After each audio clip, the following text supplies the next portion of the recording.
Chapter 1. Cover. This e-book is for the use of anyone anywhere in the United States and most other parts of the world at no cost and with almost no restrictions whatsoever. You may copy it, give it away or reuse it under the terms at www.gutenberg.org. If you are not located in the United States, you will have to check the laws of the country where you are located before using this e-book. Title: The Sex Life of the Gods. Author: M. E. Knerr. Release date: July 20, 2012. Ebook #40284. Most recently updated October 23, 2024. Language: English. Other information and formats: www.gutenberg.org/ebook/40284. Credits: produced by Greg Weeks, David Wilson and the online distributed proofreading team at http://www.pgdp.net. Transcribers note: extensive research did not uncover any evidence that the U.S. copyright on this publication was renewed. Beth Danson was about 25, and besides her deep auburn brown hair and lovely face, she boasted an equally attractive body. He found himself captivated by the warm thrust of her breasts beneath the silk blouse. The clear milk of her flesh at the V of her throat excited him in a strange way. When he thought of her as his wife, it was frightening. It was as though someone had tossed him a woman and expected him to just fall into the routine of marriage. It wouldn't be hard to come to love this woman, but it would take a while. Hell, he didn't know her. She was a complete stranger who had suddenly told him they were married. There was nothing familiar about her. Even the fingers that were softly working over his face were alien. P1, I think we are property.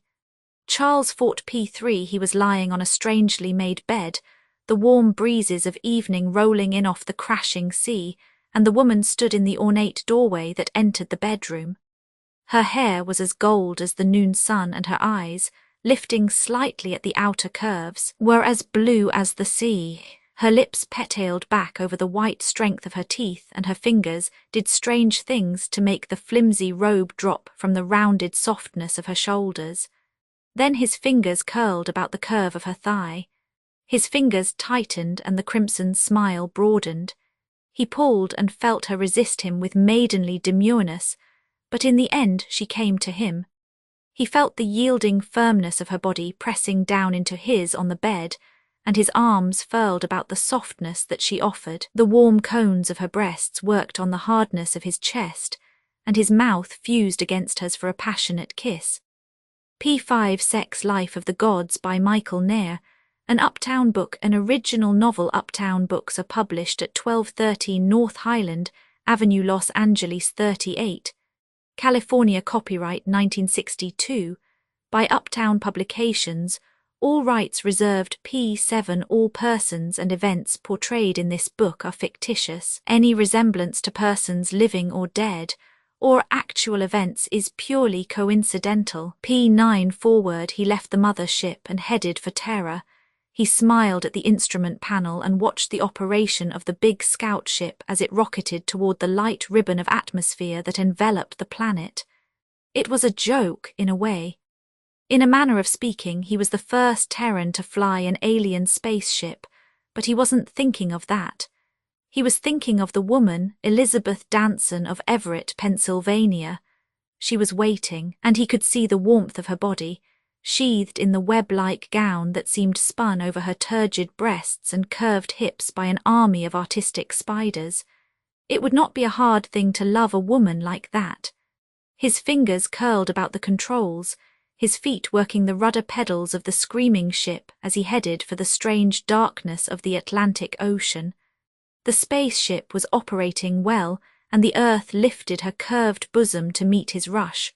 Trouble came early. The danger lights flickered in his eyes, and the fear welled up within him like a flood.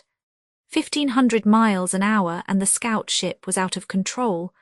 The behavior of the craft was erratic, as though a giant hand was slapping the silver belly as he plummeted toward the ball of the Earth. P10.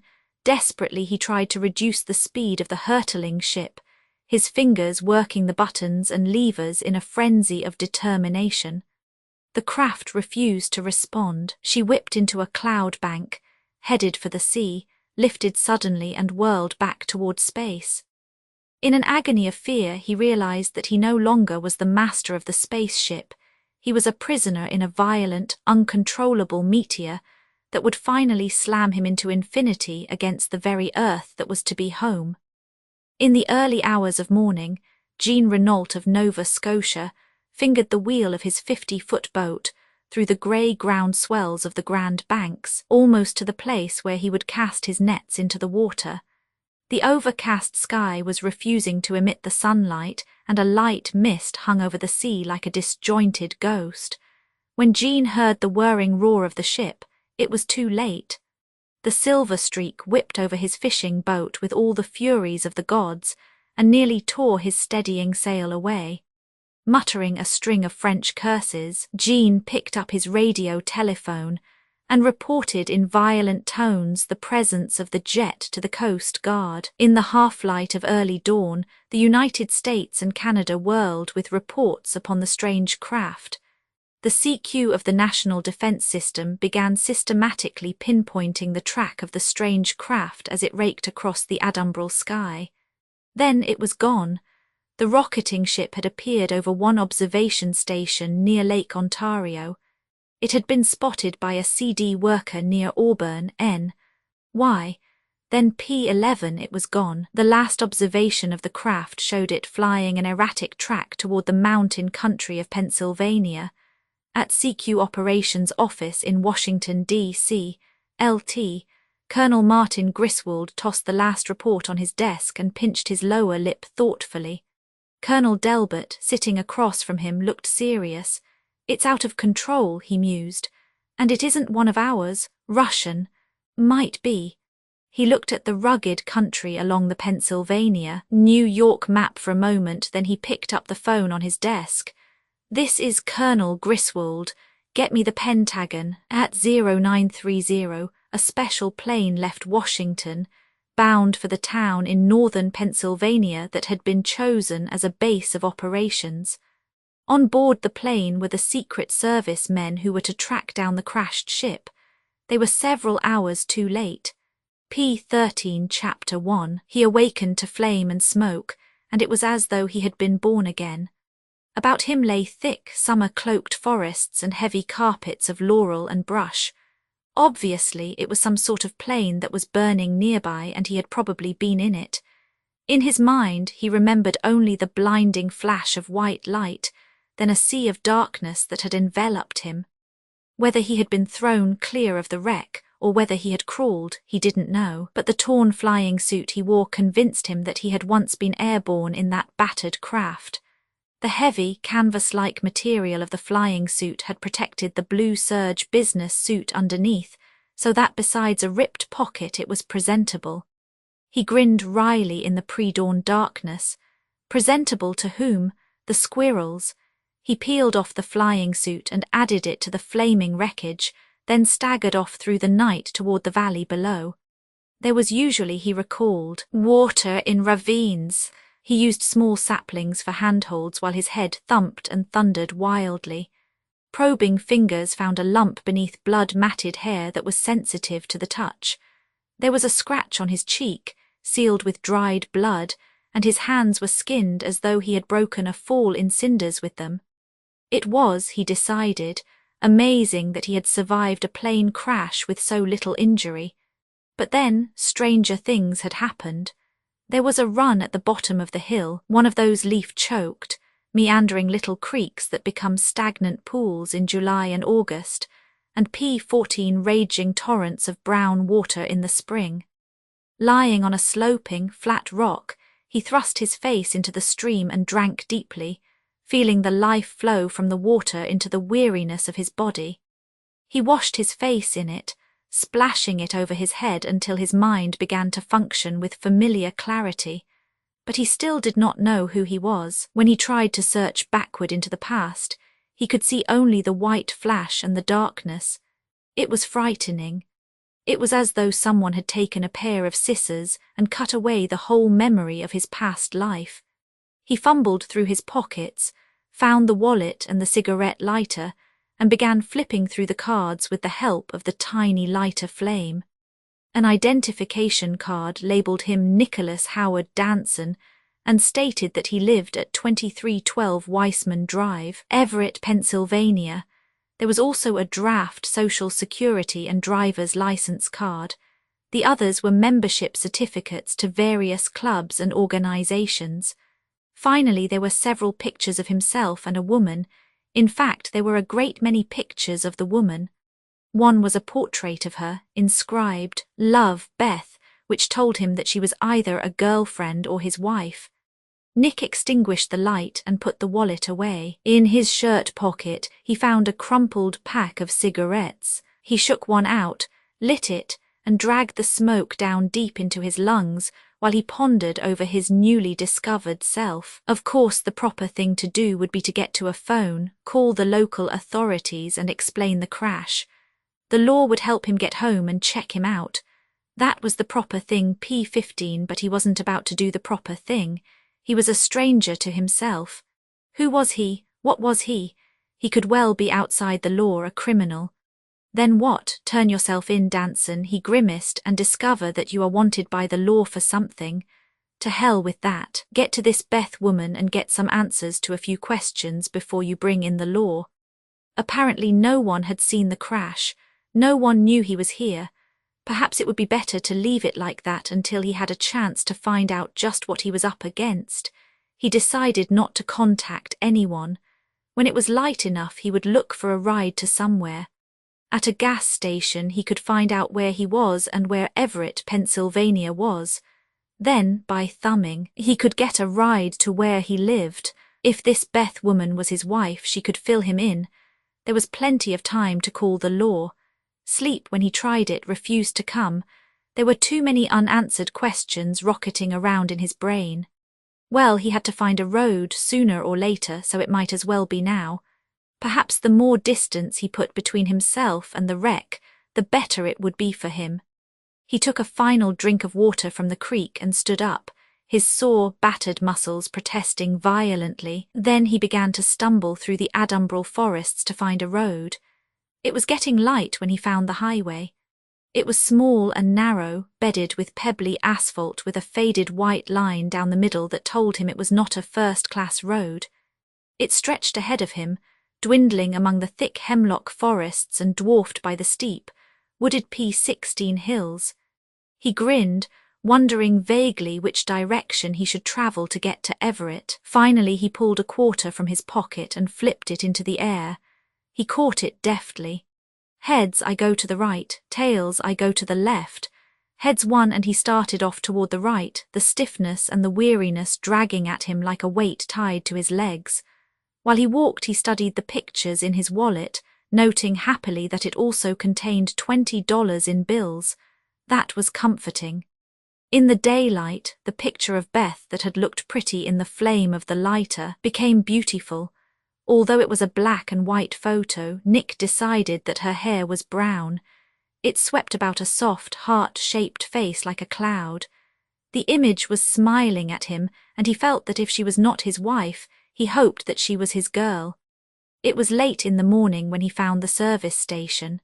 It was a small, lonely, isolated place that sported 2 pumps and cramped-looking lube rack. Through the open door of the washroom, Nick could see the shoes and coverall legs of the attendant as they stuck out from under a Ford. Nick found a dime in his pocket and treated himself to a cold drink while he tried to figure out where he was. Across the highway, a marker told him that he was on Route 87. He pulled a Pennsylvania map, not entirely sure he was in Pennsylvania from the rack inside the door, and unfolding it, found Everett. The Route 87 ran through the town, but it was difficult to puzzle out whether he was north or south of the place. He refolded the map and stuffed it into his pocket for further reference and glanced around.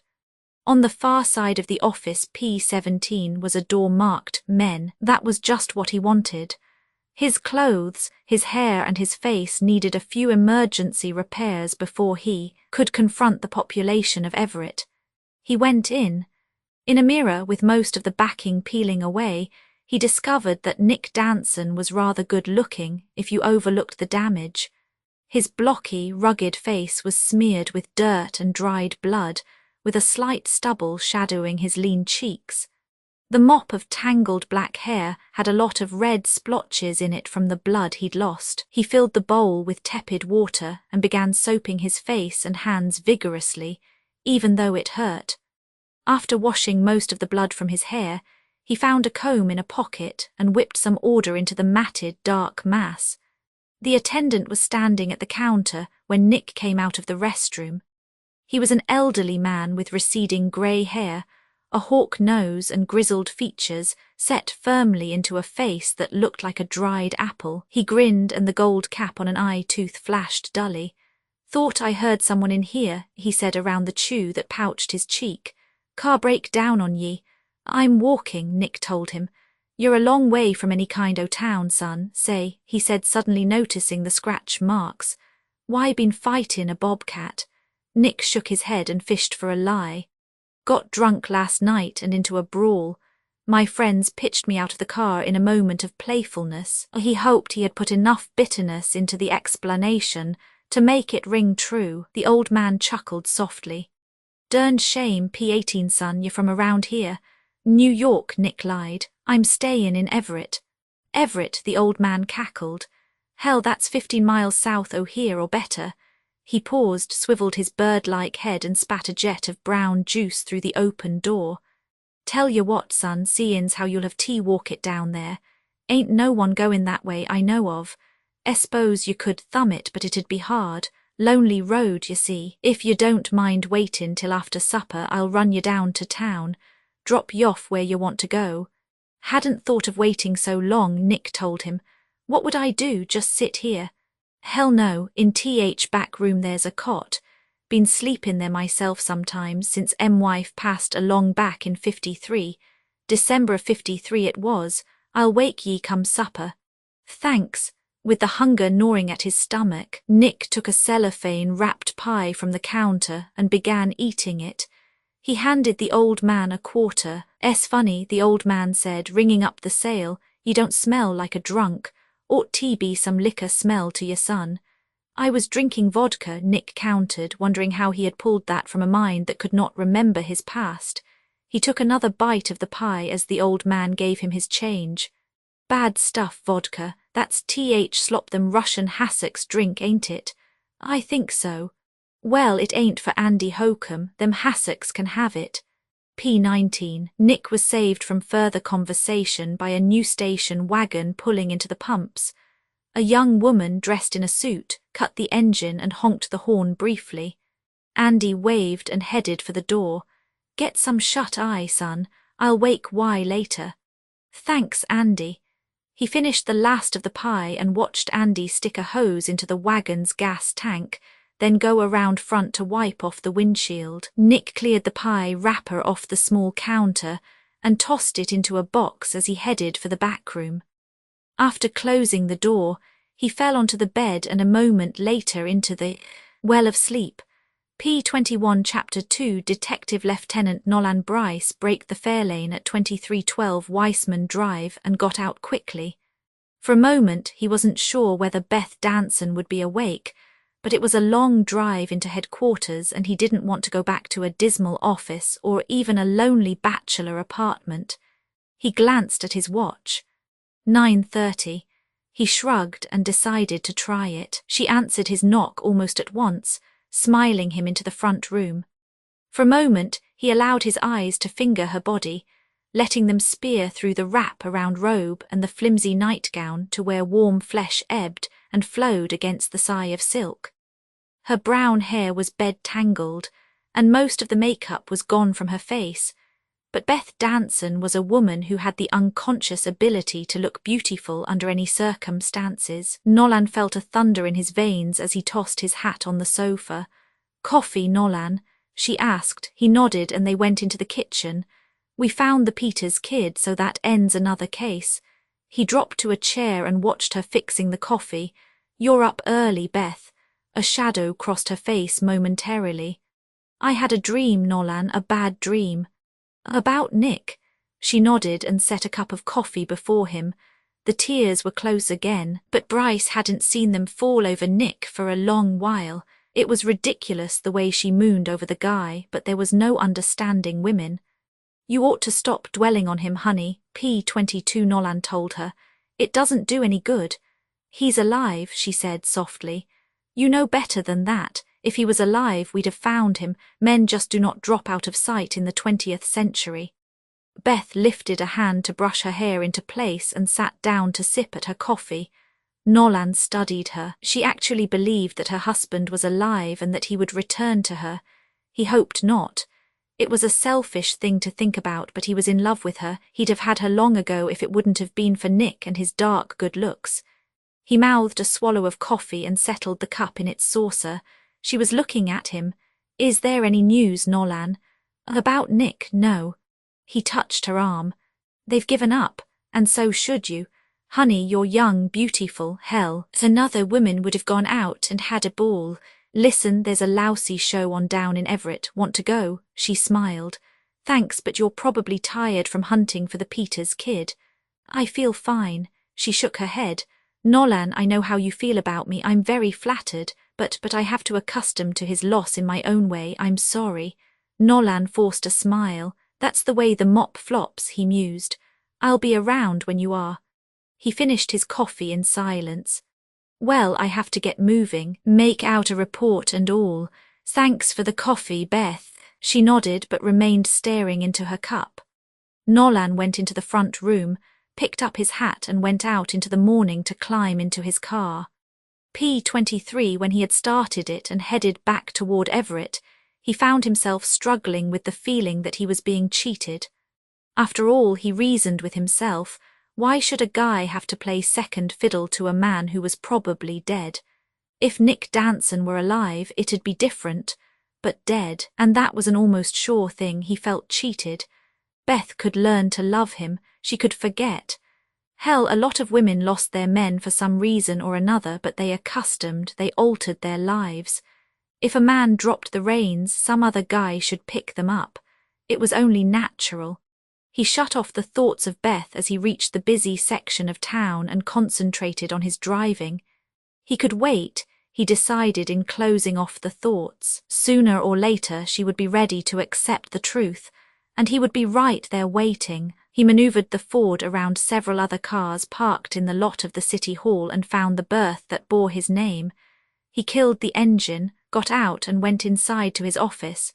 When he opened the door and saw the two men and the chief sitting in his office, he knew it was something big. After a while, it was so you could spot a Fed a mile away. Especially when they were sitting in your office. Chief Daniels looked grouchy at him, but his tone was cordial. You finish with Peters? Yes. Daniels nodded, his florid moon face looking lumpy and important. Lieutenant Bryce.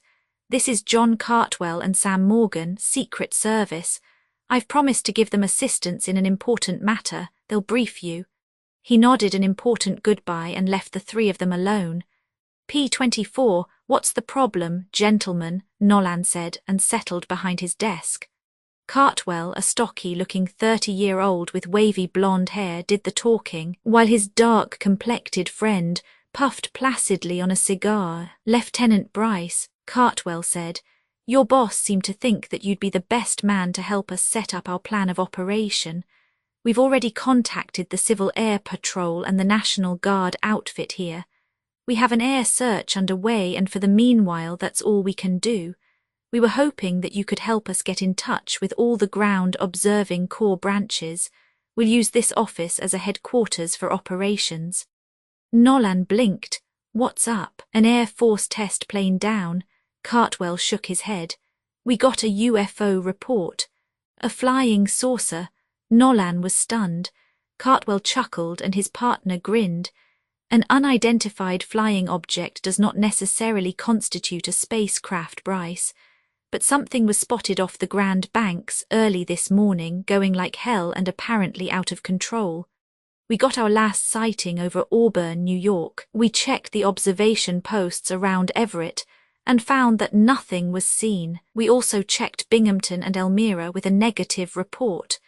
Since the object was on a southerly heading when spotted near Auburn, we can only assume that it went down in the area between Everett and Auburn and Binghamton and Elmira.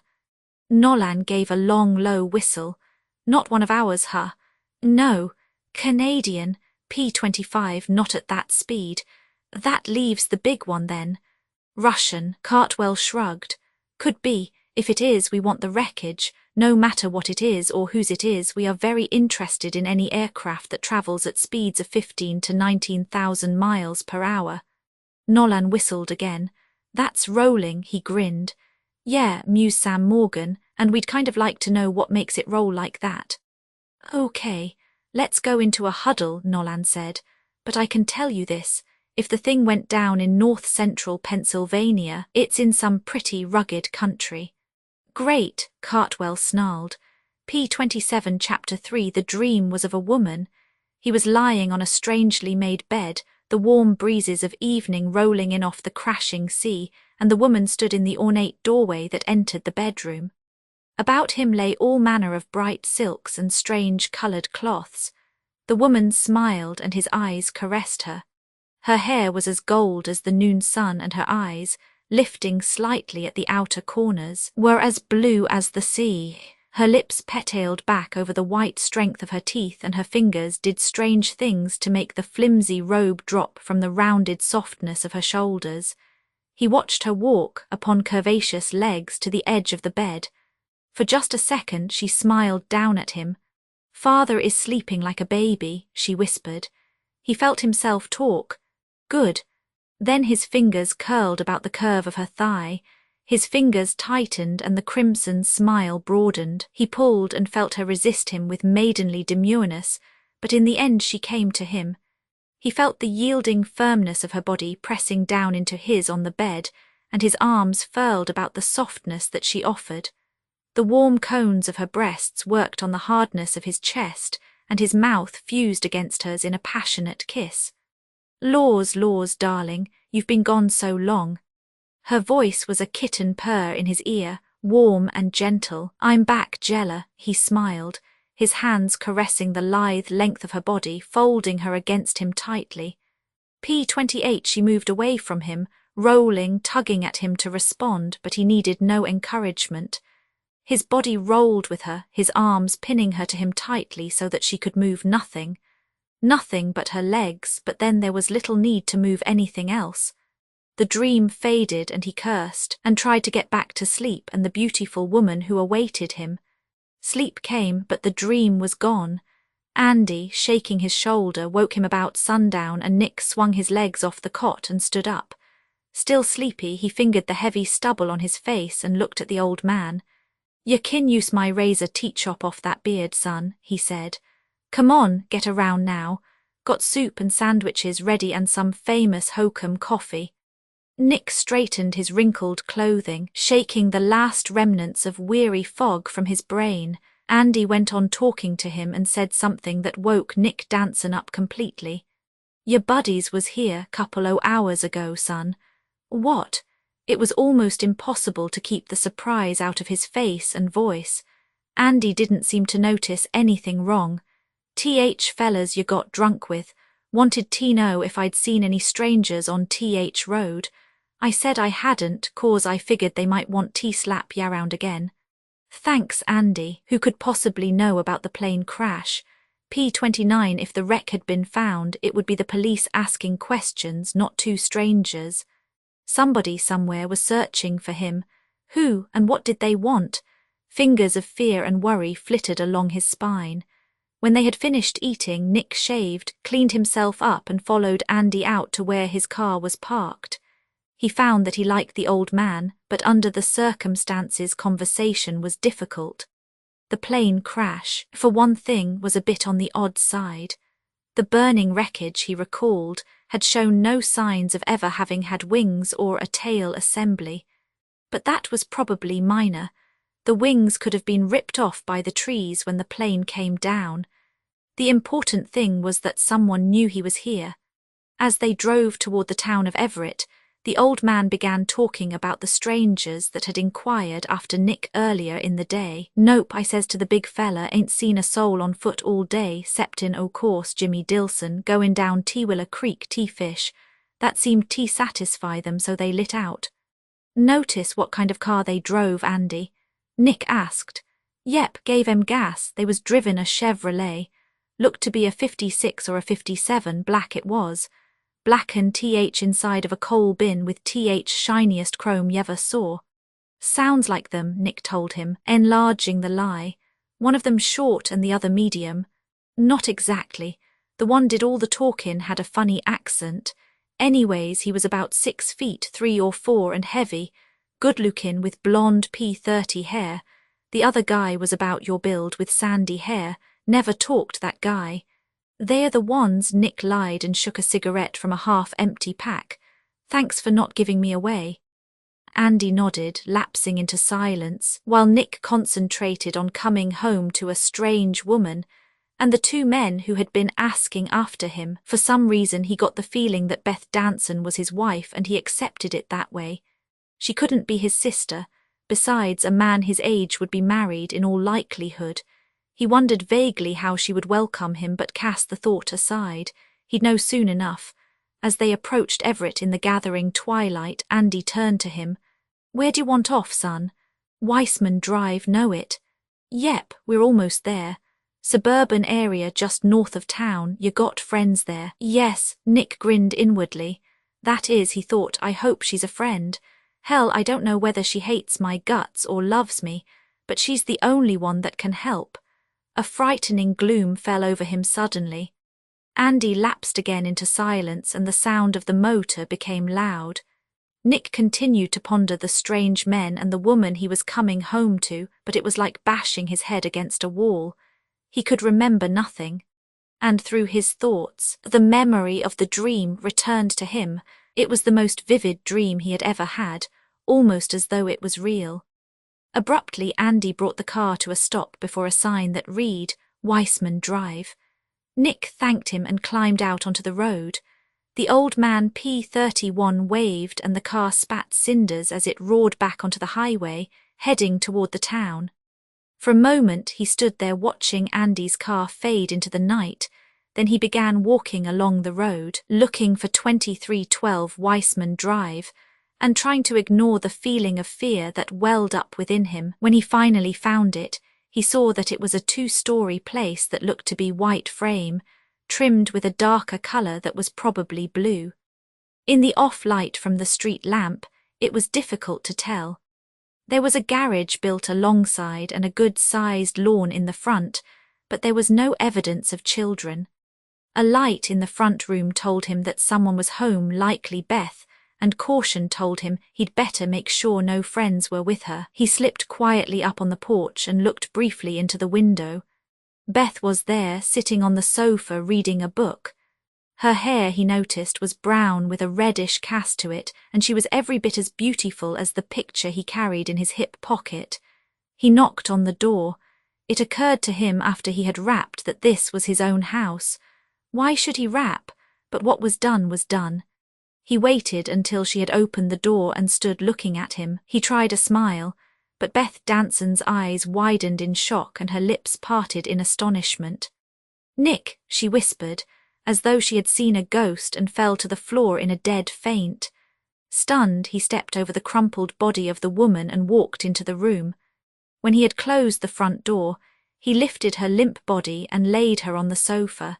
He began patting her face and hands to revive her, wondering what the hell P32 he had done to cause her to faint. Why the devil was she so shocked to see him, he wondered.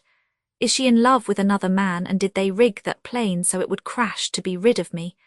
If they had tried to kill him, he could damned well see why she had fainted at the sight of him.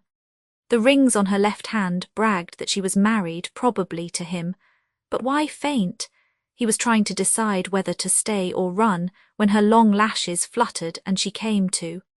Again her greenish eyes dilated in astonishment, but this time she did not pass out. Her soft arms slid about his neck, and she pulled him down to where she could kiss him. Her warm lips caressed his face, kissing his mouth, his cheeks and his eyes, while she murmured his name over and over in absolute joy. Had news of the crash reached her? Did the authorities find the wreck and presume him dead? Was that why she had fainted and was now so overjoyed at having him back? His mind whirled with 100 questions that his stunted memory refused to answer, and he decided to take it easy, waiting for her to make the first move. "Oh, Nick," she murmured against his ear. "Where have you been?" "I don't know, I've been in a crack-up, Beth, I can't remember anything." She pushed him away suddenly, looking at his face. "Darling, your face, you're hurt." "Just scratches," he told her swiftly. "Nothing serious. Beth, you've got to help me, please." He felt strange. It was like asking a total stranger for help, and he was ashamed and confused. "Of course, I'll help you, darling. I'm your wife. Now come out to the kitchen where I can P33 patch you up." Suddenly she burst into tears and held him close. "Oh, darling, darling, it's so good to have you back." He held her until she had stopped crying. Then he allowed himself to be led into the kitchen, where she began applying iodine and band-aids to his scratched face. Weariness was again dragging at him like some clutching demon that threatened to drag him down into a bog of darkness. He studied her, trying to take his mind off his lethargy. Beth Danson was about 25, and besides her deep auburn brown hair and lovely face, she boasted an equally attractive body. He found himself captivated by the warm thrust of her breasts beneath the silk blouse. The clear milk of her flesh at the V of her throat excited him in a strange way. When he thought of her as his wife, it was frightening. It was as though someone had tossed him a woman and expected him to just fall into the routine of marriage. It wouldn't be hard to come to love this woman, but it would take a while. Hell, he didn't know her. She was a complete stranger who had suddenly told him they were married. There was nothing familiar about her. Even the fingers that were softly working over his face were alien. Alien, that's it. The whole damned world is alien, and I don't know who I am, who I've been. "Beth," he asked suddenly, "how long have I been gone? You act as though it's been a long while." "A long while, darling. How long?" She looked steadily at him for a moment, her eyes deep with seriousness. 13 months, P34, she whispered, her voice shaking. 13 months, he relaxed heavily in the straight-back chair and stared at her dumbfoundedly. Over a year, where had he been? What had he done? Why hadn't he been located before now? 13 months, he croaked, unable to say anything else. She nodded. "Oh, Nick, every police agency in the country has been looking for you. I've had detectives out hunting. Nolan Bryce has been doing everything he can to locate you, but they couldn't. No one could. It was as though you had disappeared from the face of the earth." "Nolan Bryce?" Nick asked. "Your best friend?" When she realized that he knew nothing of the man, Nick could see her starting to cry. Her eyes began filling, and he could almost see the hopelessness within her. "Please, honey, don't start crying again." "I'm trying not to." He rose to his feet slowly, his head starting to thump and thunder again, and took her into his arms. It was kind of difficult trying to comfort her the way a husband should, but he tried. "Listen, Beth," he whispered against her cheek. "It'll all come back to me. It'll all come back eventually, and I'll remember, but for now you'll have to bear with me. I don't know where I've been or what I've done, so don't tell anyone I'm here. Please don't tell a single soul." "No one, but why, Nick?"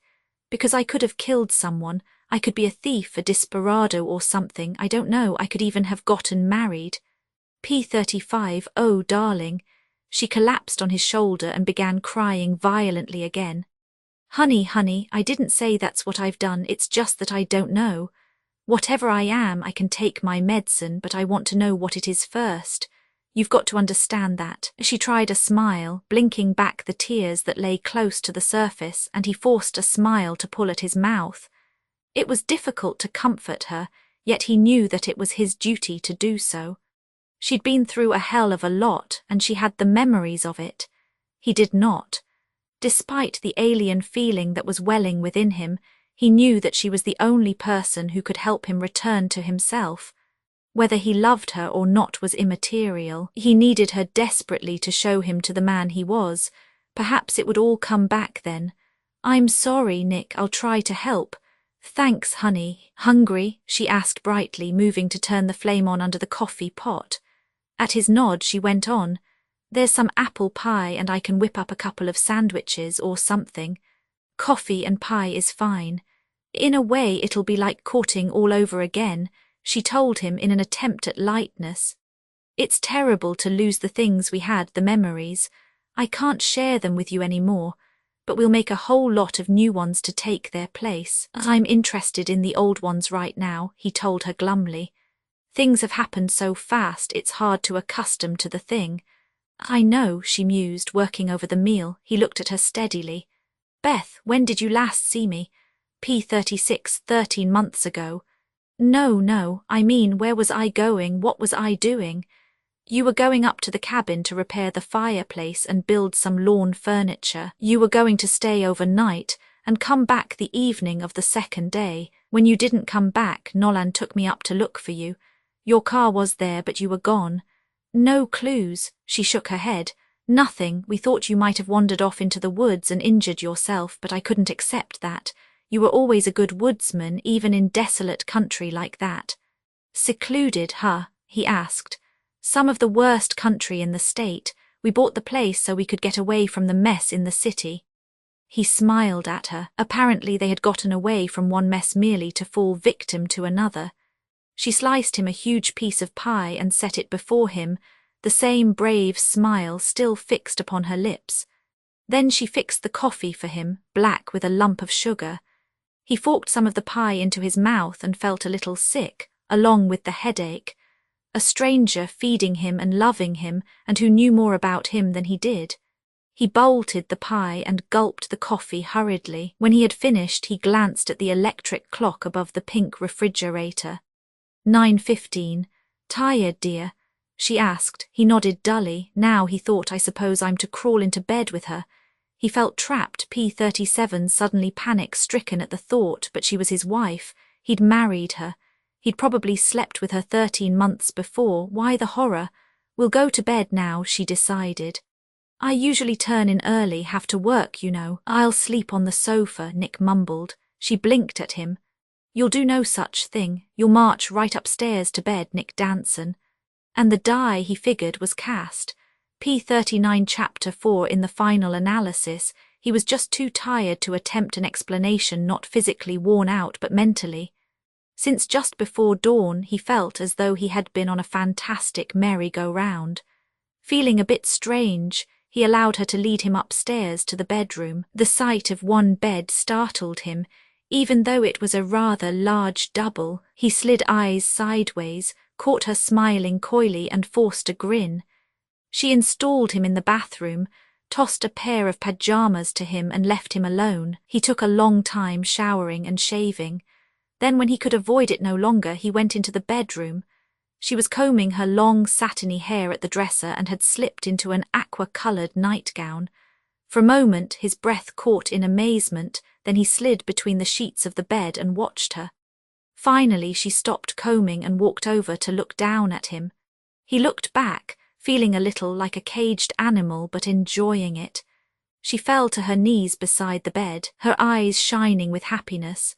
The red-lipped smile was again tugging at her full mouth. Her fingers wound gently in his hair, and the warm pressure of her soft breasts rested boldly upon his arm as though they knew they belonged there. I love you so much, Nick, she whispered, her eyes half closed. He reached out a hand to touch her cheek, and the softness of it against his fingers alarmed him, thrilled him. He knew what he had to tell her, but it was a long time in coming. I love you too, P40 Beth, he whispered. Her soft, moist lips came gently down upon his like a twin promise of the offering of love that awaited him, and he felt his own lips responding.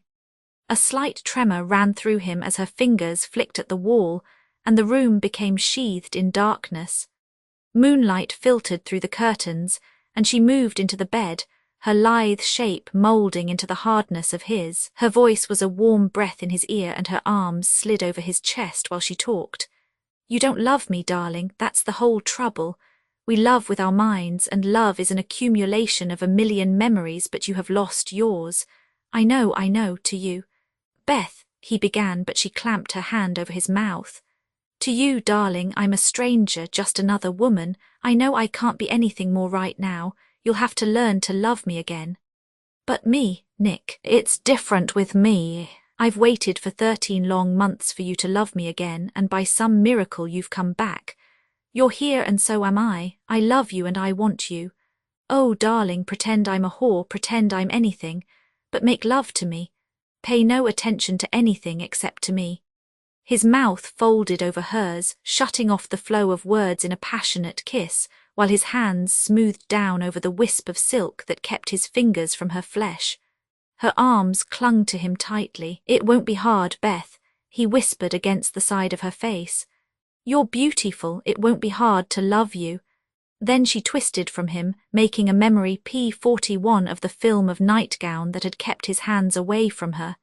He moved to her, his fingers stroking her into passion while she pulled his face down to the soft thrust of her breasts. Then she was clamped against him and struggling to get even closer, her body making a prison for him, yet at the same time giving him freedom. Later, when she slept, he propped himself on one elbow to study the soft lines of her face. Then he too dropped off to sleep. His uniform was torn by the purple bushes and their 9-inch thorns, and streamers of blood painted the rich blue and yellow of his trousers. His face was smeared with grey, pasty dirt, and the hand that held the auto pistol was wet with sweat.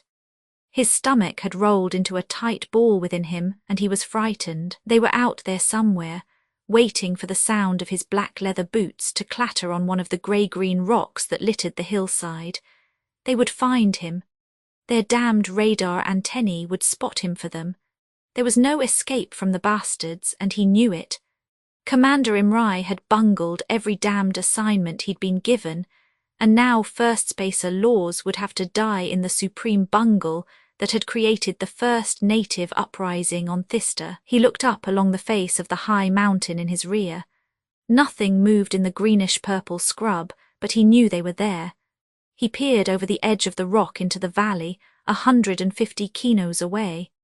The patrol P-42 car was still there, its driver lying grotesquely just a few feet from the hatch.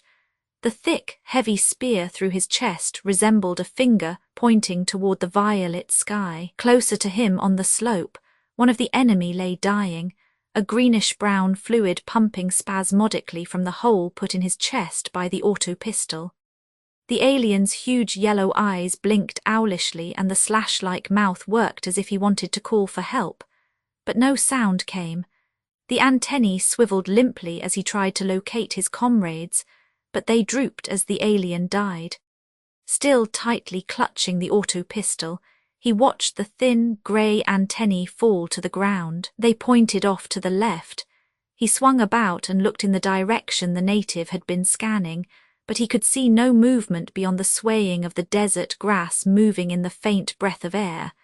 They should have gotten the message. By now there was probably a ship on its way to him.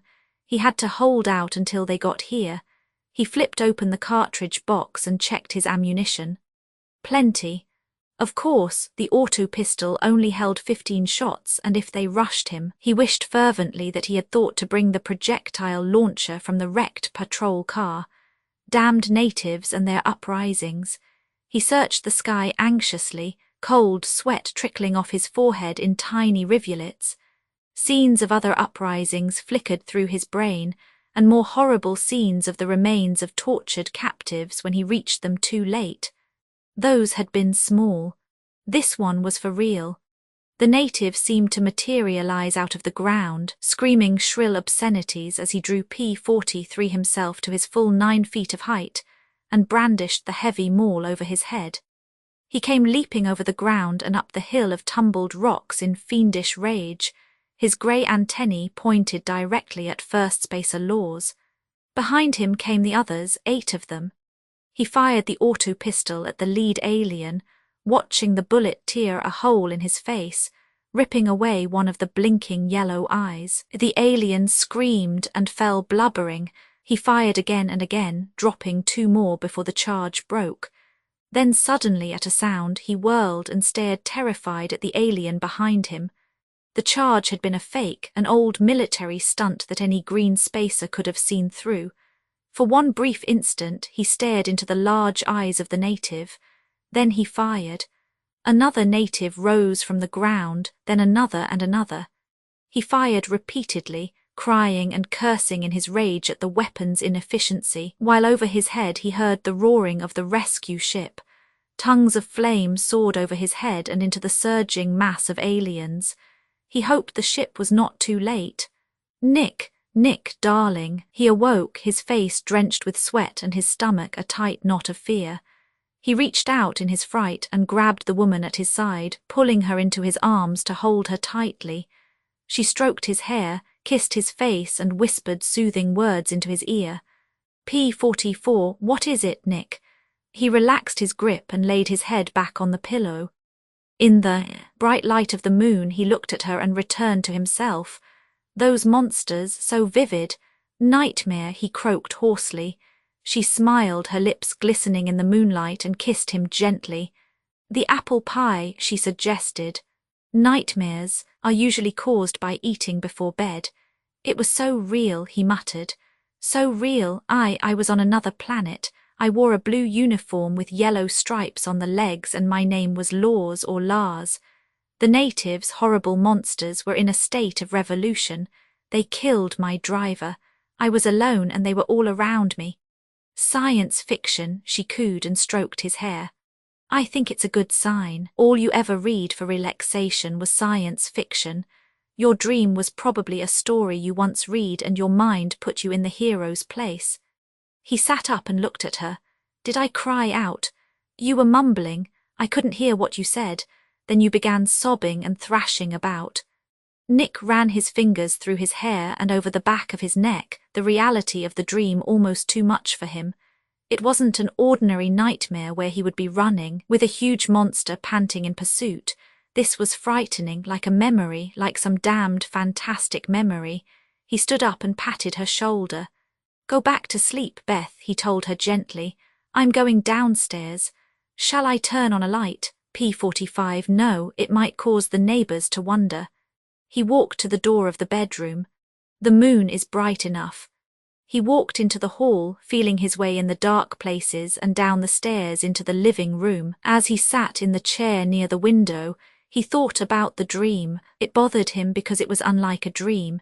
It had the weird consistency and logic of a memory, yet seemed almost supernatural. Hell, what kind of thing had huge yellow eyes and stood 9 feet tall? What sort of a world had a violet sky and grey-green rocks? The whole damned thing had the scent of a Walt Disney movie, the colours vivid and sharp, the landscape seemingly done by a watercolour brush. Thista. Apparently it was some kind of planet, and he hoped that Beth was right. Would it be possible for a man to get so confused via a crack on the head that he believed he had lived through the literature he'd once read? What would he dream about next? Macbeth, Treasure Island. Christ, what a world! If he could get to a doctor, a head shrinker, it might all be ironed out. They would get things squared away in a short while, but hell. Suppose I'm public enemy number 1 or something. 13 months. In 13 months kings have been broken, dynasties crushed. What had happened to him in the 13 months that he had been out of touch? One thing he was sure of, he hadn't been laying around. In a stretch of time like that, he had worked, eaten, slept, loved. Maybe he had married again.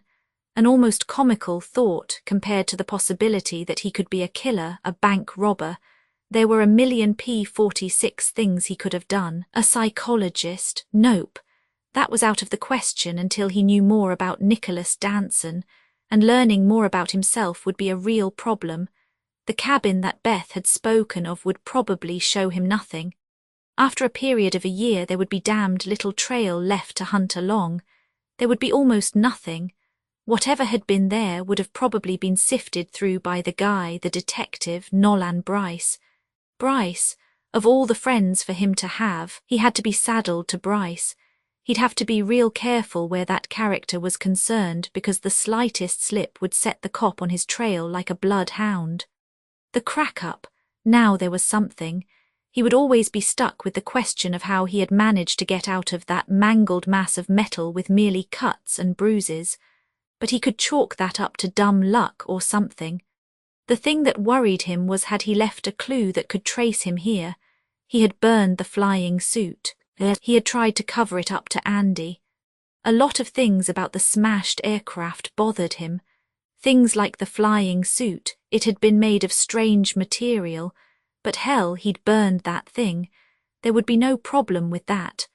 Almost without realizing it, he found himself staring at the car that was parked on the other side of the street. The streetlight gleamed on the black paint of the Chevrolet sedan, and he thought of what Andy had told him earlier about the men who had been interested in finding him. Looking at the car much closer, he could see the two men sitting in it. The knot of fear P-47 returned to his stomach when he saw the light shining on the driver's blonde hair. The men from Andy's gas station. Nick. It was Beth. She had followed him down, and he could see her framed in the doorway at the foot of the stairs. She had slipped into a nightgown that in the moonlight was more alluring than if she had been nude. She started to speak, but he hissed at her for silence. "Come here, Beth," he instructed, "and don't put on a light." Her bare feet whispered on the rug as she came to his side in obvious bewilderment. He pointed out the car and the two men, telling her about how they had inquired after him at the gas station. She listened quietly. "What do they want?" she asked when he'd finished. She was sitting on the arm of the chair, leaning against him to study the car. The soft pressure of her breasts was disturbing and conjured up memories of early in the evening. "What do they want?" she asked again. "I don't know, that's something I have to find out. Listen, give me a minute to get to the upstairs window, then snap on the light and move around. They're probably looking for me and I want to give them the impression I'm not here." "All right, Nick." He got up and threaded his way to the stairs and up to kneel before the bedroom window that fronted on the street. Through the gap in the curtains he could see the car plainly. The light snapped on downstairs. For a moment nothing happened. The men merely sat in the car and P-48 watched the house. Finally the car began moving down the street with its lights out. Then, out of range, the driver flicked on the lights and the car disappeared. The downstairs light snapped off and a moment later Beth came into the room. "Nick, here. Perhaps they saw the crash." She began, but he cut her off short. "No one saw me crash. I mean later," she explained. "After all, a wrecked car on a highway would. Beth, I didn't crack up in a car. I crashed on a wooded mountain in a private plane." "Oh, darling, don't be silly. You've never been in a plane in your life." In the darkness of the room, Nick could only stare in stunned amazement at the moonlit outline of his wife.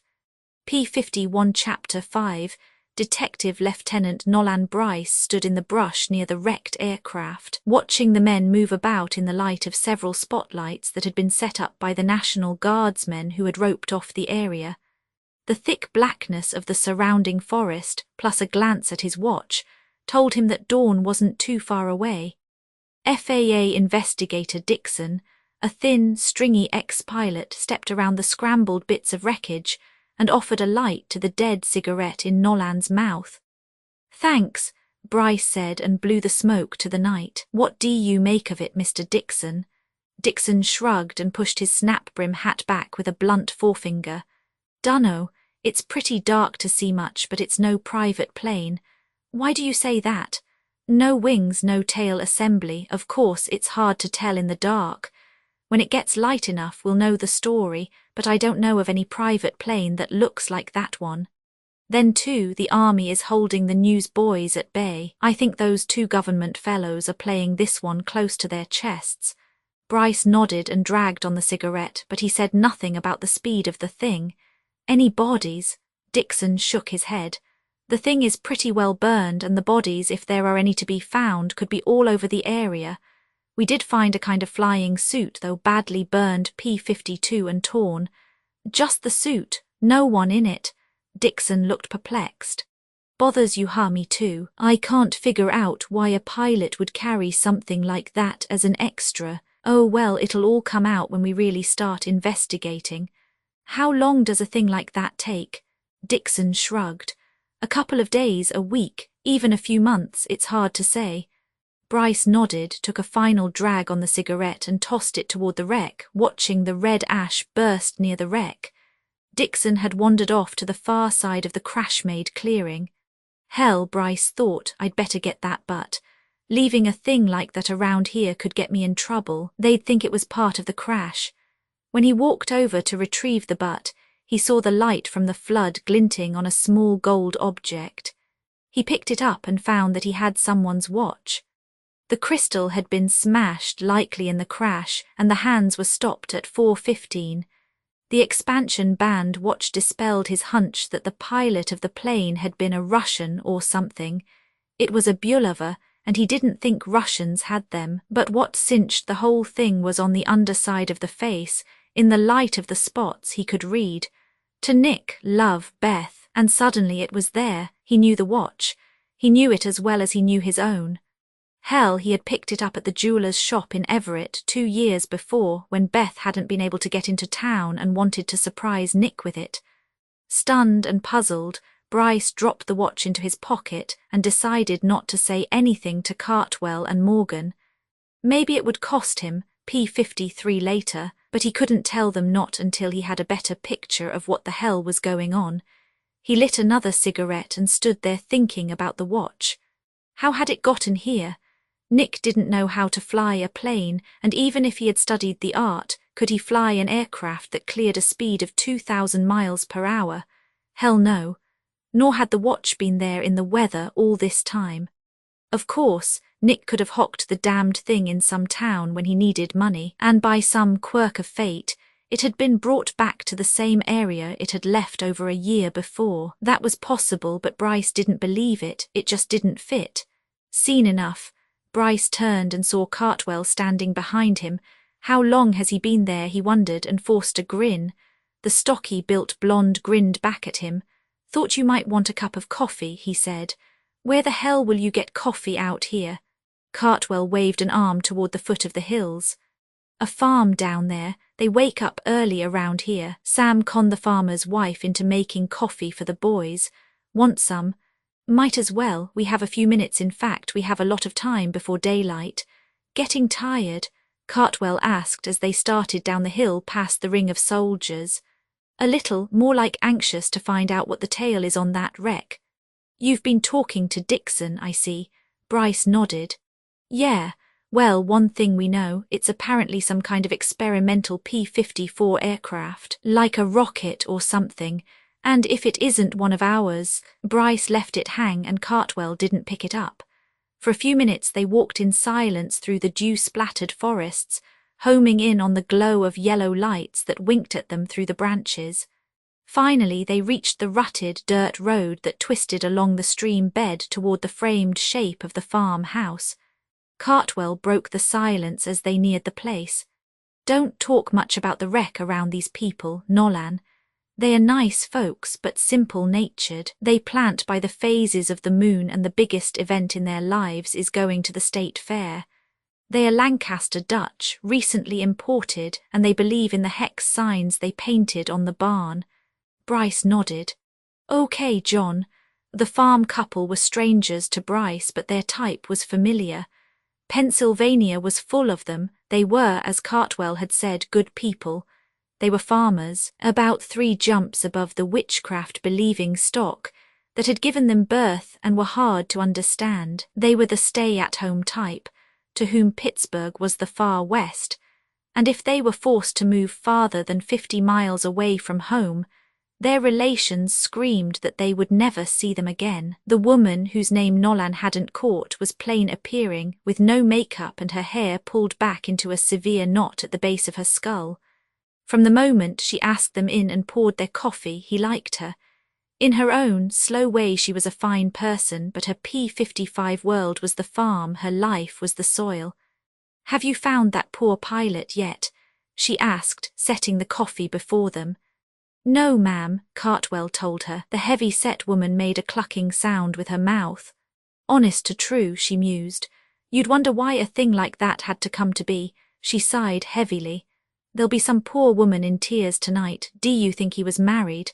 "I don't know, ma'am," Cartwell said. "It's the children that suffer." she said softly, and allowed the rest of what she was about to say trail off as Dixon came in. He smiled at the farm wife and she poured him a cup of coffee. Dixon pulled off his hat. "I'd like to thank you," he told her, "for being so kind." The woman looked pleased and flustered at the same time. There was a tinge of flush about her face. "Bosh," she said, smiling. "It's the least a body can do. I know I'd feel real glad to have someone helping were it my boy up there." "Your boy flies." "He did." The woman looked a bit pained. "He was killed during the war." "I'm sorry," Dixon said, and reached for a donut from the plate on the table. A silence fell over them as they waited for the coming of dawn and a chance to really look the wreck over.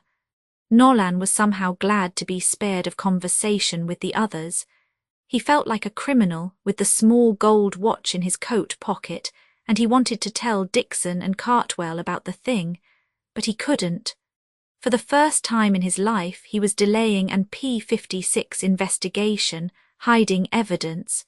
He was well aware of the whole thing, but he was also aware of what the presence of that watch meant. It was a personal thing now, and until he knew which way to go, he had to keep the watch a secret. If Nick Danson had somehow come back in that wreck and if they found no bodies, he would have gone to Beth. The whole thing would be complicated beyond belief. What would such a thing do? What would happen to the woman he loved if Nick Danson was back? He stared moodily into the dark liquid in his coffee cup and wondered where it would all end. P-59 chapter SIX. Nick awoke to sunlight streaming into his face and had a momentary impression that it was dawn. Then he realized that the sunlight had a reddish cast to it. He blinked at the bedroom clock, amazed to find that he had slept until late afternoon. My God, he thought groggily. His headache was nearly gone, he noticed as he threw off the covers and swung his long legs to the floor. The soreness was still there, thumping dully in his stiff muscles, but sleep had been deep and brought no fresh nightmares to worry about. He cleaned himself up in the bathroom and got a pair of slacks and a shirt from the closet, still feeling somewhat like a stranger. While he dressed himself, he thought of the woman he was married to, despite the feeling of being a stranger in a strange world, and of being caught up in a strange set of circumstances. He found himself feeling delightful tremors when he thought of Beth. Even now there was a tight, fluttering sensation in his insides when he thought of the talcumed satin of her skin, the warm lift of her brightly nippled breasts, and the strong response of her rounded thighs. She was a beautiful woman. She was sex all rolled up in a frame of gentle curves and soft flesh, and he could see that to love a woman like her would not only be easy, it would be a privilege. He buckled the belt about his waist, trying to dispel the thoughts of the woman, and went downstairs to the kitchen. Hunger gnawed at him P-60 violently. The coffee was cold. He turned the gas on under it, and the note on the table caught his eye. He picked it up to scan it briefly. "Darling, had to rush off to work. I kissed you goodbye and you said, Glumph, be home soon, love you terribly." Beth, he grinned at the note, balled it into his fist and threw it into the paper can. When the coffee was hot, he poured himself a cup and fixed a couple of sandwiches with what was left of the package of cold meat.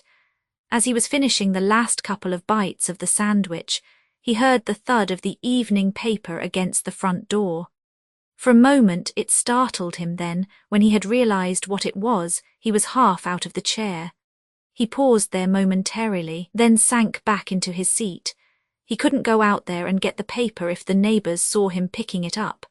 He sat there waiting for Beth to come home, the suspense digging into his guts with ragged teeth. Had they found the plane? Were they onto him? Who were those two men? How did they know where to find him? Why were they looking for him? He drank damned near the whole pot of coffee and watched the hands of the electric clock move with agonizing slowness. Finally, at 5:40, Beth drove up to the house and came through the door. Nick leaped from the chair. The paper.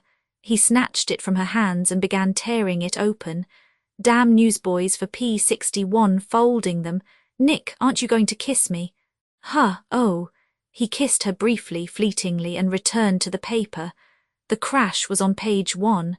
Wreckage of private aircraft found Everett Parr. The smouldering wreckage of what was apparently a private plane was found late yesterday evening in the heavily wooded area north of the city by a young Boy Scout looking for a campsite.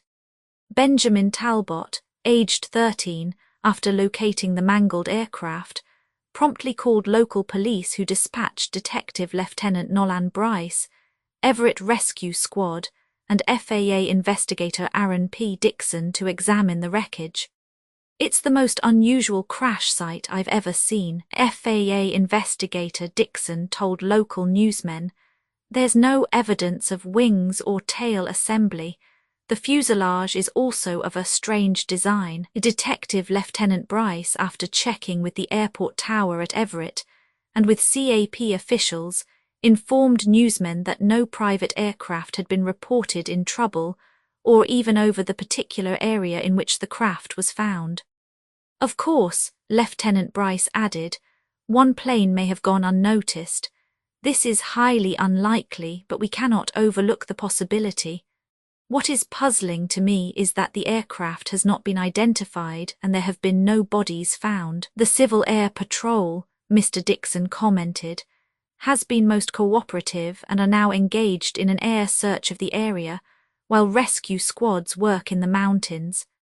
P-62, Mr. Dixon went on to state that the mystery crash will be thoroughly investigated by authorities in an effort to determine the make and model of the plane, as well as the fate of its occupants.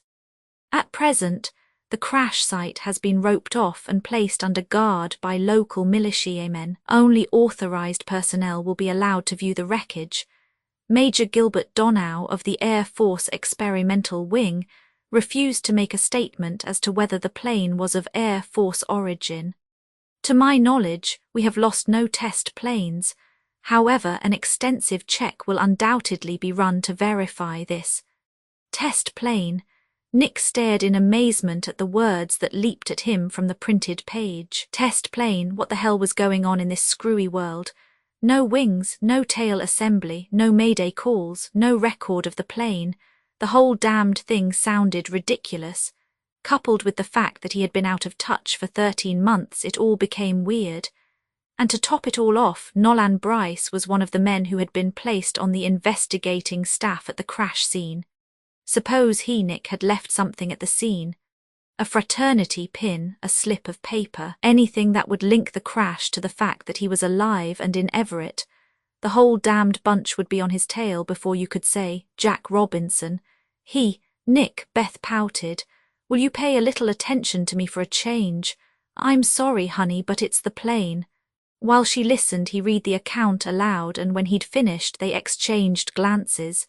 That's the plane I was in, he told her, P-63, but you don't know how to fly.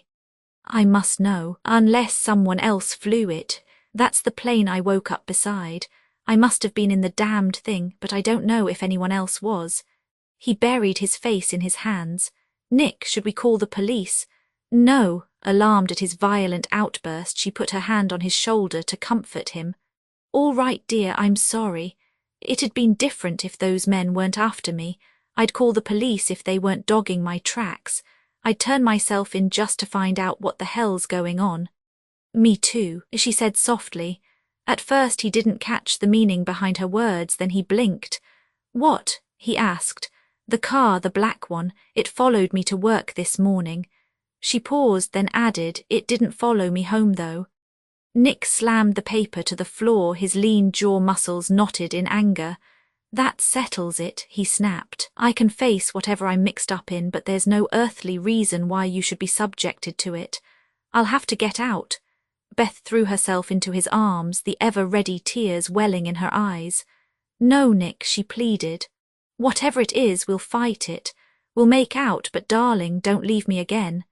He held her tightly against him, his hands stroking the warm softness of her back and spine. The perfume of her hair filled him with a heady thought of summer fields of flowers, of sweetness and tenderness, of love. Love. Nick Danson, he told himself, you are mixed up. You're falling in love with your own wife. P-64, and we'll go away, Beth was whispering in his ear. We'll pack everything and go far away where we'll never see these men again. Nick, please, oh, please keep me with you. Going away won't settle anything, sweetheart. They'll always be there just outside the door. I've got to do something." He broke off suddenly, and it flicked into his mind like a film of the past, like a memory. The soft face of the girl, her hair a golden color against the backdrop of the ochre mountains, the softness of the pale blue-green tree. She spun away from him, the loose, filmy blue dress whirling about her trim ankles. Then she was coming back to him, arms outstretched, kissing him lovingly. He shut it off, clamped it from his mind, a memory that made no sense at all. A tremor of fear ran along his spine and trembled in his flesh. What did it mean? What was happening to him? "Nick," it was Beth. "What is it, Nick? You look pale and frightened." "Nothing. We'll go away." She beamed. "I know just the place, the cabin, far up in the mountains. No one will know we are there. We'll learn to love each other again." "You have to work," he pointed out. She nodded. "That's true, still you could go up there and try to puzzle this all out. I can come up in the evenings and on weekends." "Might be a good idea," he admitted, thinking that at least he'd be safe from prying eyes. "Then it's settled. You go sit somewhere and I'll get things packed." She whisked away, almost running up the stairs P65 to pack some things for him. He walked to the kitchen without turning on a light and poured himself a glass of water. Outside, through the window, he could see the twilight fading into evening, the heavy purple clouds of night sweeping steadily across the sky. A star winked later and he knew it. Venus. He stood there in the darkness and picked out many of them as they flickered into being. Mars, Sirius, Vega and others. There were. She came into his arms, and talk was insignificant and quite unnecessary. The soft, white arms wound about his neck, tugging fingers pulled playfully at his hair, and she smiled at him. His lips moved down against hers, and they were lost in themselves. He could feel the taut pressure of her breasts playing against his chest, and the firm roundness of her thighs working against his. Her strong fingers worked against the muscles of his shoulders, pulling him down onto the cottony moss beneath the strange tree. The small litheness of her body moulded into his, and his hands stroked her breasts beneath the filmy cloth that covered them. Her hands moved upward to the straps that swept over her shoulders and pulled them down. His eager fingers helped her, working the straps down until the firm mounds of her breasts lifted their rubbery, coral-tipped nipples toward the sky. His fingers worked them, kneaded the warm muscles, while his mouth worked on hers. When he had released her lips, she pulled his face down into the twin cushions of her breasts. His hand moved against the flesh P66 of her thighs, caressingly. "Ready, dear." It was gone, like that. A sudden flickering memory of some long-vanished event that might have given him some hope. It had been fantastic again, the strange colours and the weird landscape, but he wanted it despite that. She had stolen it, ripped it viciously from his mind, but she was not to blame. He turned and smiled at her as she came into the kitchen. She had turned on a soft light in the front room, but had allowed the kitchen to remain dark. In the half-light of the room he thought that she was the most beautiful woman he had ever seen. It would not be hard to love her, he thought again. He reached out and took her by the shoulders, pulling her gently against him to kiss her. Her mouth moved against his, satiny with desire, until they parted. "I'm ready if you are," he said. "For what, darling, the bedroom or the car?" He chuckled. "The car. The bedroom will keep until we're up in the woods." P69 Chapter 7. In the glow of the headlights, the car swallowed the road voraciously, and they moved toward the North Country Knot, he noticed, on Route 87. They had not been seen leaving the city, nor had they been seen packing the car. The garage had a door that led into the kitchen, and Nick had laid on the back seat floorboards until they were in the country. Now, sitting in the front seat, he wondered vaguely if Beth, in her joy at having him home, had given herself away to her friends. He hoped not.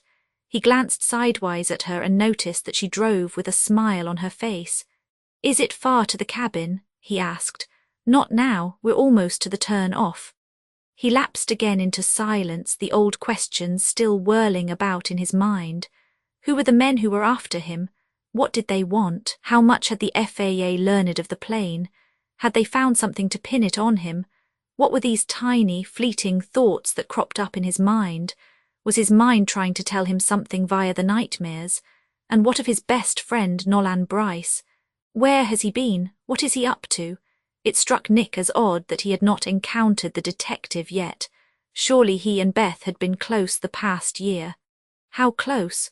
Suppose Bryce stumbled upon Andy Hokum, would the old man talk? Feeling more helpless than he had ever felt in his life, at least the life he remembered, Nick stared at the road until Beth turned off on another road that was little more than a wagon track beside a small creek. A few minutes of bouncing over P70 ruts and stones, and she turned off again, parking beside a grey frame cabin. Here we are, darling.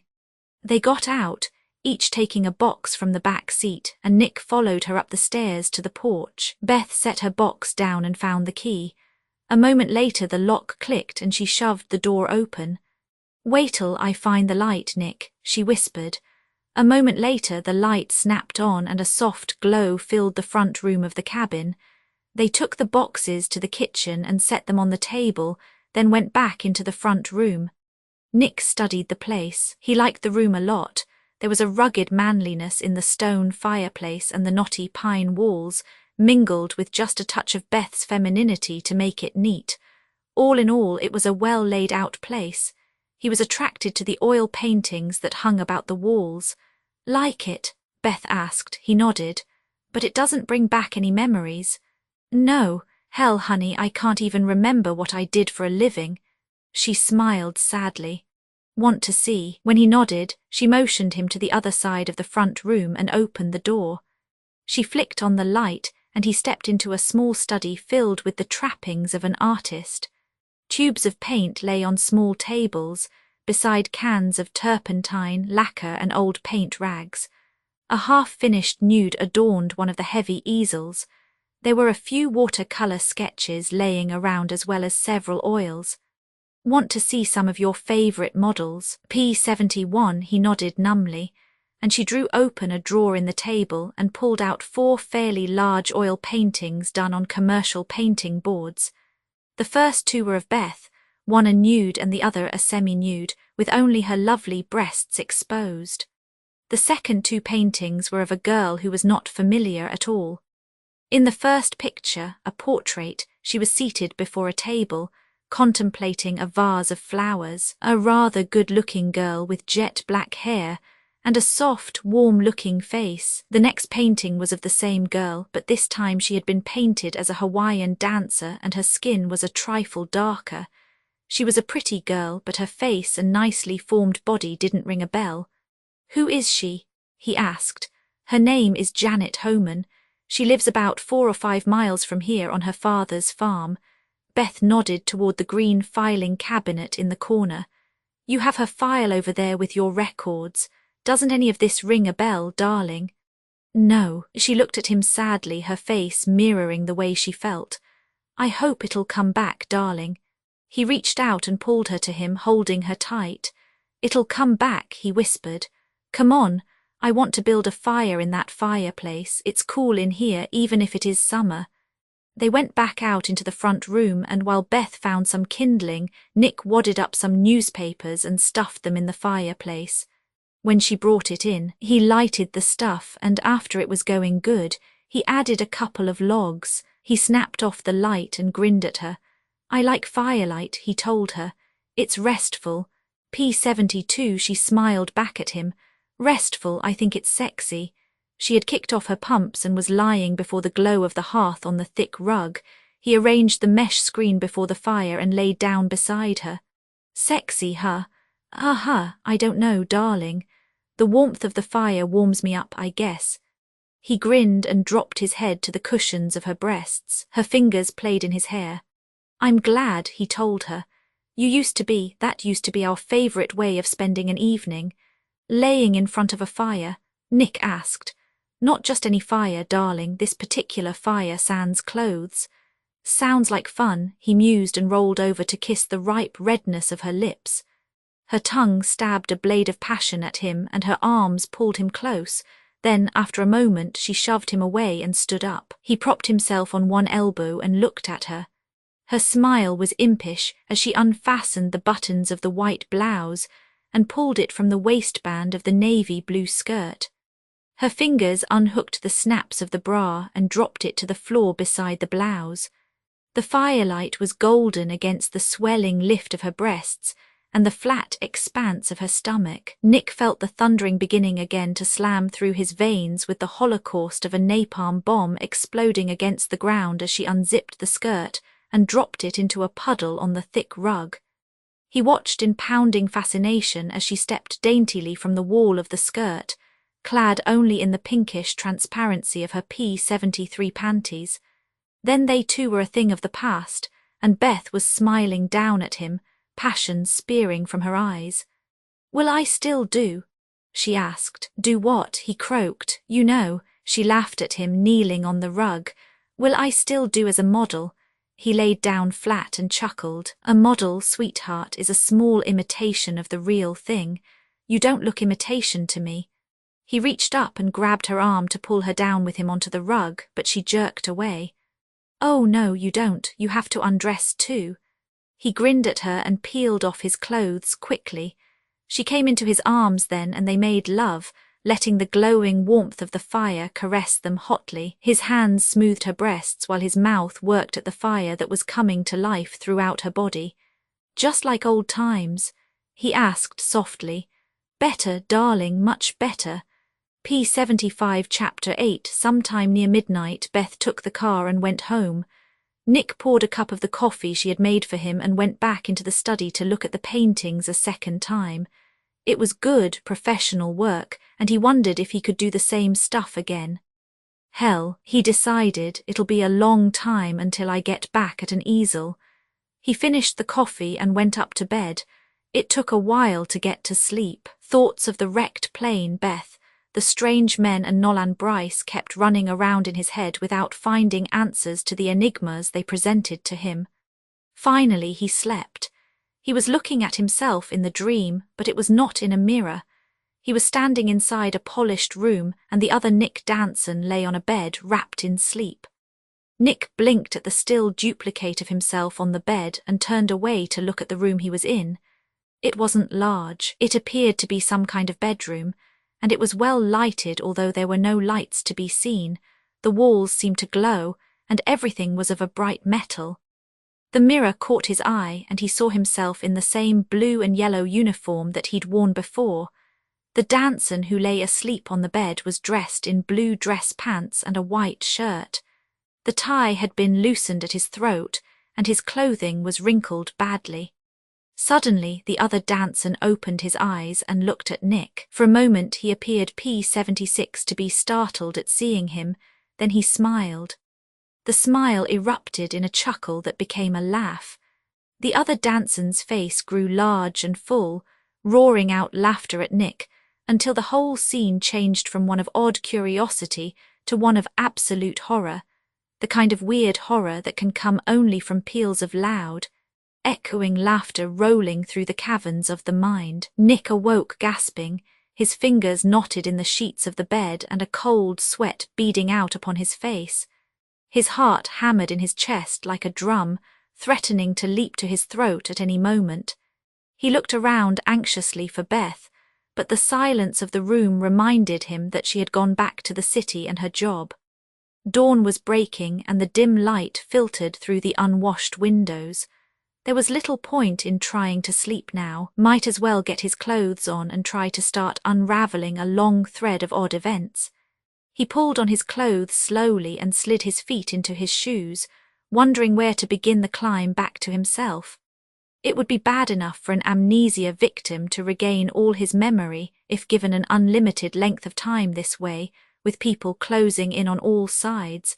The whole damned thing seemed impossible.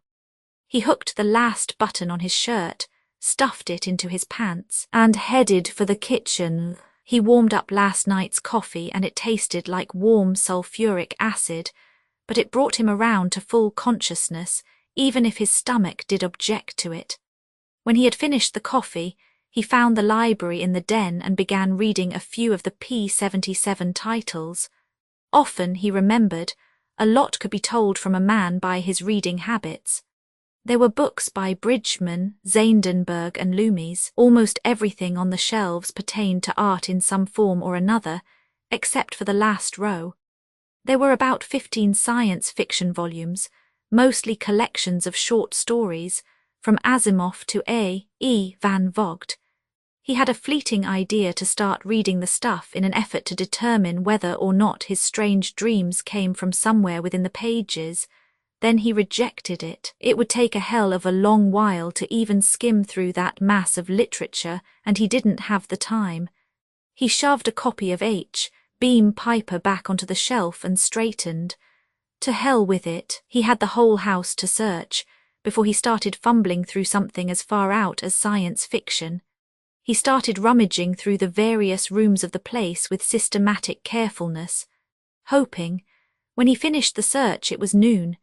He knew a lot about the cabin, but damned little about himself.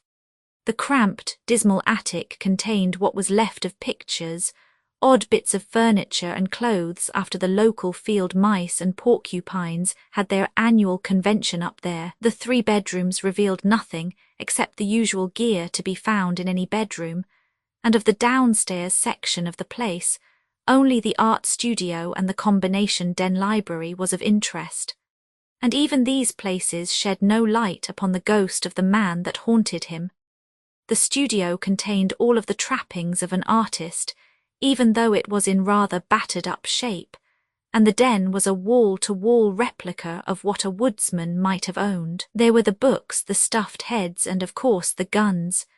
P-78, the rack on the far side of the room, contained a table with bullet-loading equipment scattered around it, with cans of DuPont powder on the floor. Above it in the gun rack were the weapons enough to hold off a small revolution. There were 2 handguns and 3 rifles and a shotgun. He looked them over, a Smith & Wesson, .38 Model 36 and a Ruger Blackhawk, .44 Magnum that looked like the old Peacemaker model. One of the rifles was a Marlin saddle carbine, Model 336, and the other was a Winchester African rifle with a .458 bore. The last gun on the rack was a Stevens .410 single-barrel shotgun. Nick grinned at the arsenal and took the .44 Magnum down from the rack to clean it. It wasn't in too bad of shape, even for as long as it had remained idle. Even the Western-style holster and gun belt contained enough oil to make them pliable. He slipped the Magnum into the holster and buckled the gun belt about his waist, letting it hang a little on the right side. To hell with it, he thought. If those 2 characters show up now, at least I'll have an edge. He pulled 5 .44 special slugs from the belt and loaded the weapon, being careful to see that the hammer hung on the empty chamber. Then he decided to see how good he was. Where the hill rose sharply for a small distance behind the house, Nick found a good area where he could test his marksmanship. He lined up 5 cans, a few feet apart at the base of the rise, and snapped off 5 fast shots at them as quick as the single action would operate. Either amnesia had nothing to do with a man's gun knowledge, or he was a natural. All 5 cans were blown to hell and sent skittering against the side of the hill. P-79 stunned, but satisfied, he reloaded the revolver and dropped it back into the holster. He prowled the grounds about the cabin with the aimlessness of a man looking for something but not sure what. Beyond the lawn furniture and the shed that contained his tools, the only other interesting thing was the creek. A fast-running little stream, barely a foot deep but filled with numerous little holes that bragged of trout. He walked along the gurgling water for a ways, then he went back to the house, still unsure of what to do. He went back to the cabin and shoved the door open and stopped dead. She was just like the painting. Her raven black hair hung loose and free while, beneath the scant confines of the shorts and halter, the warm flesh rose and fell temptingly. Nick stood there, unable to say a word. It was Janet, and the light in her eyes made him wonder what kind of a guy he'd been more than ever. She gave a little gasp of pure pleasure and flung herself into his arms, planting the ripe sweetness of her lips squarely on his. Janet, he managed, but she had a strangle hold on him. P80 Chapter 9, Russian, Bryce asked, looking at Sam Morgan. The dark-complected Fed pulled the mangled cigar from his mouth and pointed it toward the twisted wreckage. On the far side, Cartwell and Dixon were looking it over. "Why not?" Morgan asked. "It seems outlandish somehow." Morgan grinned, his peg-like teeth flashing. "You small-town cops are good. I won't take that from you, but you look at everything from a local viewpoint. In our business you broaden, you might say. Look at the facts, Nolan. The defense boys spotted the thing up north. Radar locked on it and gave it a speed of over 2,000 miles per. So it crashes and we find no wings, no tail assembly. And I have the hunch that the damned thing ran on nuclear power. Atomic, Nolan whispered, amazed.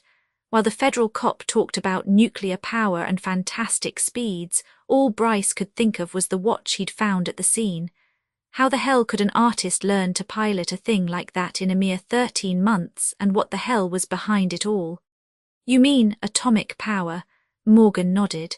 "See that funnel-shaped gizmo over there with the round ball-like affair?" He was pointing to what was probably the tail of the ship. At least it was not the section that had absorbed the smash into the ground. Nolan nodded. "That's a nuclear reactor," Sam went on. "P81, Uncle Sam doesn't have anything in the air with that kind of power. I think we are testing a few engines, but nothing flying yet." "Then it is Russian." "That's my guess. No other country would build it. Oh, Great Britain could, but if it was one of theirs, they would have plastered the red and blue targets on it. Offhand, it looks to me like a glorified version of the old U-2 thing, only on their side." Bryce didn't answer. He stared at the wreckage as though it were some sort of demon, while a million thoughts burst in his brain. Nick Danson was in this, he flew it. Where did he get it? How did he get it? Was it Russian? Was Nick a Russian spy? He tried to cover the amazement on his face by lighting a cigarette. "How come it didn't develop into a pint-sized Hiroshima if it has atomic power in it?" Morgan grinned at him as though he was a kid. "I said it was powered by atomic energy, not atomic bombs. There's a kind of difference in—" "Hey, Sam, see me." Both of the men turned to look across the twisted mass of wreckage to where Cartwell and Dixon were standing. The blonde Fed was holding up a piece of the wreckage, and his face glowed with excitement that he didn't try to cover. "Come on, Nolan," Sam grinned. "Let's go see what my buddy dug up. I'll bet it's a Russian manufacturer's trademark." They skirted the wreck and trotted up to where Cartwell stood with the piece of metal. "Russian, huh?" asked Sam. "P82 Russian, hell," Cartwell snorted. "It looks like a cross between Chinese and Arabic." Sam took the piece and looked at it, the cigar clamped belligerently in his jaws. After a tense moment, he grunted noncommittally and passed the thing to Nolan Bryce. He knew nothing of Russian, Chinese, or Arabic, but he knew what Chinese characters looked like. The imprinted marks on the metal bore a certain resemblance to the Chinese language, but yet were not the same. It consisted of strange marks that were like nothing Bryce had ever seen before. "There are similar markings on the control panel," Dixon said into the silence. "Crap," Sam Morgan snorted. "I say Russian. How about you, partner?" Cartwell furled his blonde brows. "I think I'd rather let an expert look this piece over before I make any kind of guess as to where that wreck flew from." He turned to Nolan. "Where can we find an expert, Bryce?" "Everett College would be the only place I know of." "Okay, we'll give them a try. Where's Lieutenant Peters?" Morgan jerked a thumb over his shoulder toward the other side of the clearing. "Over there," he said, dressing down one of his weekend warriors. "Sam, how about going over and remind him to keep any characters off the site? I have a horror of having the news boys scoop us on this." Sam nodded and took off to talk with the army. Dixon looked at Cartwell. "Anything for me?" he asked P83. "No, just continue with your investigators. You can make the arrangements about having this thing hauled down to Everett, but check with me before you do." "Okay." Dixon nodded. "Come on, Bryce," Cartwell said. Let's get Morgan and find out what the college professors can tell us about this screwy thing. They wrapped the piece of metal in Cartwell's jacket, and the three of them headed through the forest toward the road in the valley. Professor Nichols was a wisp of a man who peered at them through small, bright eyes nearly hidden in fleshy folds. Although his body was about the shortest Bryce had ever seen on a man, the brain beneath his crop of white hair had made him a giant. A linguist all his life, Professor Nichols spoke a dozen languages fluently, in addition to reading and writing them. Bryce knew him by reputation and grinned at him as he came into the empty dean's office. "Gentlemen," he favoured them with a smile, "I'm Nichols. Dr. Bentol said you wanted to speak with me." Bryce introduced himself and the federal men, and after a round of handshaking, Cartwell handed the chunk of metal to the professor. "We'd like to know about the writing, Professor," Sam put in. Nichols examined the etching on the metal for some time before he looked up. His small eyes searched their faces in turn, then he smiled thinly as though witnessing a very bad gag. "Are you gentlemen playing some sort of joke?" he asked. "P-84, the government doesn't pay us to play jokes," Cartwell informed him cryptically. "Do you know the language?" Professor Nichols shook his head. "I know every spoken language in the world, and I know many of the dead languages at least by sight. I don't know this one." "You're serious?" The old man nodded. "This must be some sort of jest on me. There is no language on Earth, dead or alive, that matches this." "We aren't joking, Professor," Nolan said seriously. "Then, my friend, someone must be playing a joke on you. No linguist can identify this language. I'll stake my reputation on that. Where did you get this?" Cartwell smiled. "I'm sorry, Professor, but we cannot disclose that information. We'll also have to ask you to forget about it. Government business, you know." "Yes, of course. Is there anything else? I have a class in 3 minutes." "No, that's all. Thank you, Professor Nichols." "You're welcome. Good day, gentlemen." As the door closed behind him, a thick silence fell over the three men. Cartwell looked out the window and pulled at his lower lip with a blunt thumb and forefinger. Nolan sat on the edge of a desk, looking at the strange writing as an ethnologist might stare at the bones of the missing link. "What now?" Sam asked softly. "Call in a Martian to get his opinion." "It's not funny, Sam." "Don't I know it?" Sam shot back. "We've got P-85, some kind of tiger by the tail in this case. A tiger bigger than the Kremlin, and I'm wondering how this will all sound in a report to the Capitol." Cartwell snorted and ran a hand through his blonde hair. "I'll let you write the report, Sam. You go to hell.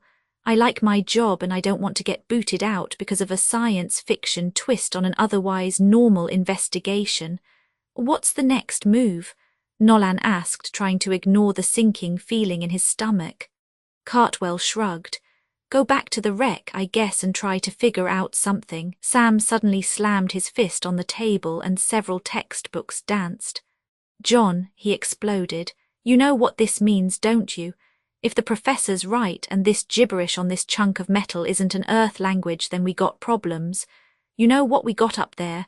We got a flying saucer, a spaceship." "Oh my God," Sam cut it out. "I don't believe in the damned things. I refuse to." Sam snickered. "It looks to me as though you haven't any choice in the matter. It's like refusing to believe in a Ford V8. It don't make any difference whether you believe it or not, it's there." "Jesus," Cartwell said softly. "And that isn't the payoff. We didn't find a body in the wreckage. Unless that ship travelled by remote control, it had a pilot who is wandering around the country right now. I can see it now. A wounded little green man running around trying to hitch a ride back to Mars. It'd be funny if it wasn't so damned serious." Cartwell nodded at his partner. "We'd better get back up there to the site. Maybe the Air P-86 search or the rescue squads picked something up. Coming, Bryce." Nolan forced a grin. "With little green men running around." Then he became serious. "I'll be up a little later. I have something to do down here." Morgan snorted as they headed for the door. "See if you can locate a Buck Rogers ray gun. We might need it." They went back to their cars and Nolan Bryce wedged himself behind the wheel, but he didn't start the engine. He sat there instead, watching the government men drive off down the street, his mind whirling with a million jangling thoughts that tore through him viciously. Flying saucers, Martians, little green men. The whole damned thing was impossible, ridiculous, but true. A man just couldn't sit down and say, I refuse to believe in lightning. It didn't make sense. You had to believe what your mind told you. And his mind was telling him wild things. It all fit. Hell, it fit with a perfection that was absolutely fantastic, but crazy enough to be the truth. Nick Danson, commercial artist, disappeared 13 months ago, and every police agency in the country can't locate him. It was as if the earth had opened and swallowed him. But it hadn't been the earth, it had been the sky. They had done it. The Martians, or whatever the hell they were. Why steal a Terran to replace him, to send an alien being down to take the place of the Terran they had stolen? That took care of the confusion the watch had represented. For a while it had looked as though Nick had piloted that spaceship, but now Nolan P-87 knew better. It wasn't Nick. It was an alien. Beth had an alien posing as Nick located Beth and was now engaged in using her to help in whatever they had come here to do. How many other missing persons cases were wrapped up in this thing? How many aliens were walking the streets of Earth right now? To hell with that, Nolan, he roared at himself. The important thing is Beth. You've got to find out about this thing and stop it before something happens to her. He started the car, slammed it into gear and gunned it out onto the street, the tires screaming a protest. P-89 Chapter 10. Janet was more than a beautiful woman and a good model. She was white heat and surging womanhood all dolled up in a body like that of a French movie star. She was as wanton as a Polynesian dancer and as demanding as a nympho. Lying there beside her relaxed nakedness, Nick Danson felt like another man, a tired one. He laid his hand over the swelling rise of her breast and slid it down the flat velvet of her stomach. She made a small sound in her throat and kissed him on the cheek with lips like branding irons. I'm glad you have amnesia, she cooed against his ear. Why, for God's sake? She snuggled the curling warmth of her body against him and chuckled. Because of this, you used to kiss me, but that was all. I wanted more, but not you. He blinked at the ceiling at her words. She tricked him. It was a nice trick, but still she'd cheated. All the time he'd figured that she was some sort of mistress, or something. Obviously that's what she had wanted, but in his other life he'd never given her a tumble. It was funny in a way. You mean we never? Nope, she chuckled again. Aren't I a rat? Vixen is more like it. That's a good word, I like it. Janet Vixen. How would you like to kiss Janet Vixen, Nick Danson? Suppose I get another knock on the head, he suggested, and I lose the memory of all this. P-92, then what? I won't embarrass you in front of company. Come on, kiss me again, stranger. He rolled over and kissed her again, and tired or not, he could feel the desire surging through him again. Her small hands moved over the muscles of his shoulders, digging into his flesh, her teeth nibbling at his neck. Janet was one of those odd women who can't seem to take a darned thing serious. No matter what the risks were involved, to her making wild love was a hell of a lot of fun, and that was that. He had the hunch that if he tried to get serious with her marriage serious, she'd bounce him fast. But hell, it was impossible to think of things like that with her. Besides, he was having too much fun. If he thought later, you can call it fun when you're so weak you can't move. I have to go, lover, she said finally. Beth might come up, and I think she would be apt to get a little put out if she caught us in bed. That's putting it mildly, he grinned. Besides, I have to start trying to find out about myself. Do me a favor and don't. She pecked him lightly on the lips. I like the new Nick Danson a hell of a lot better. Come on, snap my bra. They climbed out of bed and he helped her into her shorts and halter. She kissed him lightly again, said, "Goodbye, lover," and bounced out into the hall, leaving him standing there, naked in the bedroom. What a world, he thought for the 100th time, and began to gather his clothes. When he started to put his pants on, his wallet dropped from the hip pocket and flopped open on the P-91 floor. He picked it up, his eyes absently noticing the card that was exposed in the clear plastic window. It was a selective service registration certificate, and someone had written small scar on right forearm under the column for general markings. Absently he glanced at his right forearm, then his eyes widened in shock. There was no scar. A man cannot lose a scar, he told himself. He checked the card again. It was his, made out to Nicholas Howard Danson, but the scar was missing. He searched his arm and it wasn't there. The full realization of the whole thing struck him suddenly like a punch in the mouth. He was not Nicholas Howard Danson. Who was he? What the hell was going on? Had he killed the real Danson because they were obviously look-alikes and stolen the guy's eye? Why? Was he escaping from some kind of crime? Was he a criminal, and what did the strange dreams have to do with it? Numbly he climbed into the rest of his clothes and made damned sure the .44 Magnum was loaded when he strapped it on. His hands shook uncontrollably and he felt trapped. It would only be a matter of time before those people at the wreck figured out the whole story and came howling after him. He had to get out. The screech of car brakes startled him, and he leaped to the window. A police car was in the lane and a single plainclothes cop was getting out. It could only be Nolan. He watched as Bryce pulled his police positive from the speed rig and headed toward the house. Then Nick hauled out his Magnum and slammed it into the window. Bryce dived behind a bush as the Magnum threw P92A, .44 slug that barely missed the cop. The .38 barked back and Nick ducked the splinters as the bullet chipped the window frame. "Come out, you fool," Bryce roared. "You go to hell," Nick yelled and fired again. "Who tipped you off, Nolan?" "Beth. You left Danson's watch where your flying saucer cracked up." Bryce snapped another shot at the window. Flying saucer. Nick blinked. What the hell was that stupid cop talking about? "What you do with Nick?" Bryce roared.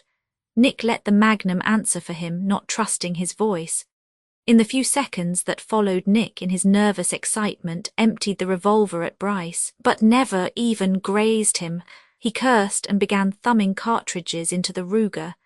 He was almost finished when Nolan caught onto the maneuver and decided to come in closer. He stood up and began sprinting toward the house. Nick had just yanked the hammer of the gun back to fire as Bryce came into the open, but he never made it. Suddenly, in the middle of the yard, Detective Lieutenant Nolan Bryce disappeared into thin air. Nick heard him yell for help, but he could see nothing. The yelling kept going straight up into the air until it grew faint in the distance. Nick stared dumbfoundedly at the area where the cop had suddenly faded out of sight. What the hell was going on in this screwy place? Then he heard the shout below him and he twisted to stare at the borders of the small creek. It was the two men from Andy Hokum's gas station, the blonde giant and the sandy-haired guy. Panicky, Nick snapped off a shot, and the blonde dived for P93 cover. "The dumb bastard is shooting," the blonde yelled to his companion several yards away. "Let's get the hell out of here before he hits something." He got a brief glimpse of them as they took off through the brush and snapped a shot at them to hurry them along, just as Beth's car rocked up the rutty road and braked beside the police car. She leaped out yelling for him, and he went down the stairs to meet her, the gun still in his hand. Her face was drained of color as she came into the house, the red of her lips looking even more red against the pale wash of her face. "Nick, where's Nolan?"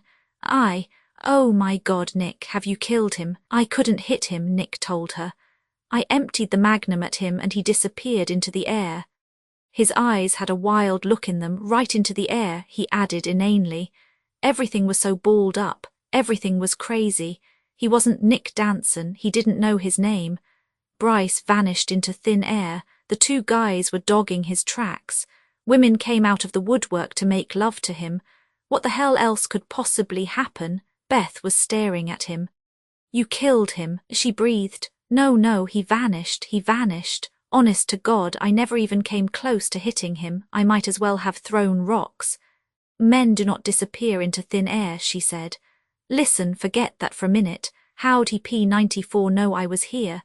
She sank wearily onto a chair and looked at him. "He found the watch I gave you a few years ago. It was lying at the crash site. He came to the office where I work and asked about you. I denied that I knew you were back, and he began to yell at me about my life being in danger and that I should stay away from you until he had a chance to put a bullet into you. My God, Nick, what have you done? I dunno, he lied. Should he tell her that he was not her husband, that he didn't have the foggiest notion of who he was? He decided against it. How'd he know where to find me? She sighed. He helped you build the place. Now where is he? Goddamn, Beth, I told you. How many times do I have to tell you that he vanished? Stop yelling at me. Then believe me, it happened. I saw it happen and I wasn't seeing things. Go out and look. If you can find his body out there, I'll eat it. She uttered a little cry and came into his arms, holding him tightly. Oh, darling, I want to believe you. I want very much to believe you, but men can't vanish. Bryce did. All right, if you say he did, all right, now what? As I don't know, I have to think. I have to try and remember what happened to me. It's the only way that this crazy whirl will make sense, and it has to make sense. It has to. She nodded. Let's go into the room. I want to be with you tonight. Let me have the gun, dear. He stared at her, his jaws knotted. You think P95 I'm nuts, don't you? You think I'm crazy. Darling, of course not, but I wish you'd give me the gun. Resignedly, he unstrapped the gun and gave it to her. He shrugged. I don't blame you. Hell, I think I'm crazy too. She didn't argue the point. They both went into the front room and sat there staring into the ashes of the dead fireplace while dusk fell about the cabin. Finally, Beth started the fire. When she had finished, she bent and kissed him. Why don't we get some sleep, honey, she said. That may help. I'll be up later, he told her, and she kissed him again. Then she went to bed. How long he sat there he had no way of knowing, but the fire was steadily dying. The thoughts hammered in his head, and he became lost in them, trying mentally to find the key that would tear away the veil and grant him a peek at his past.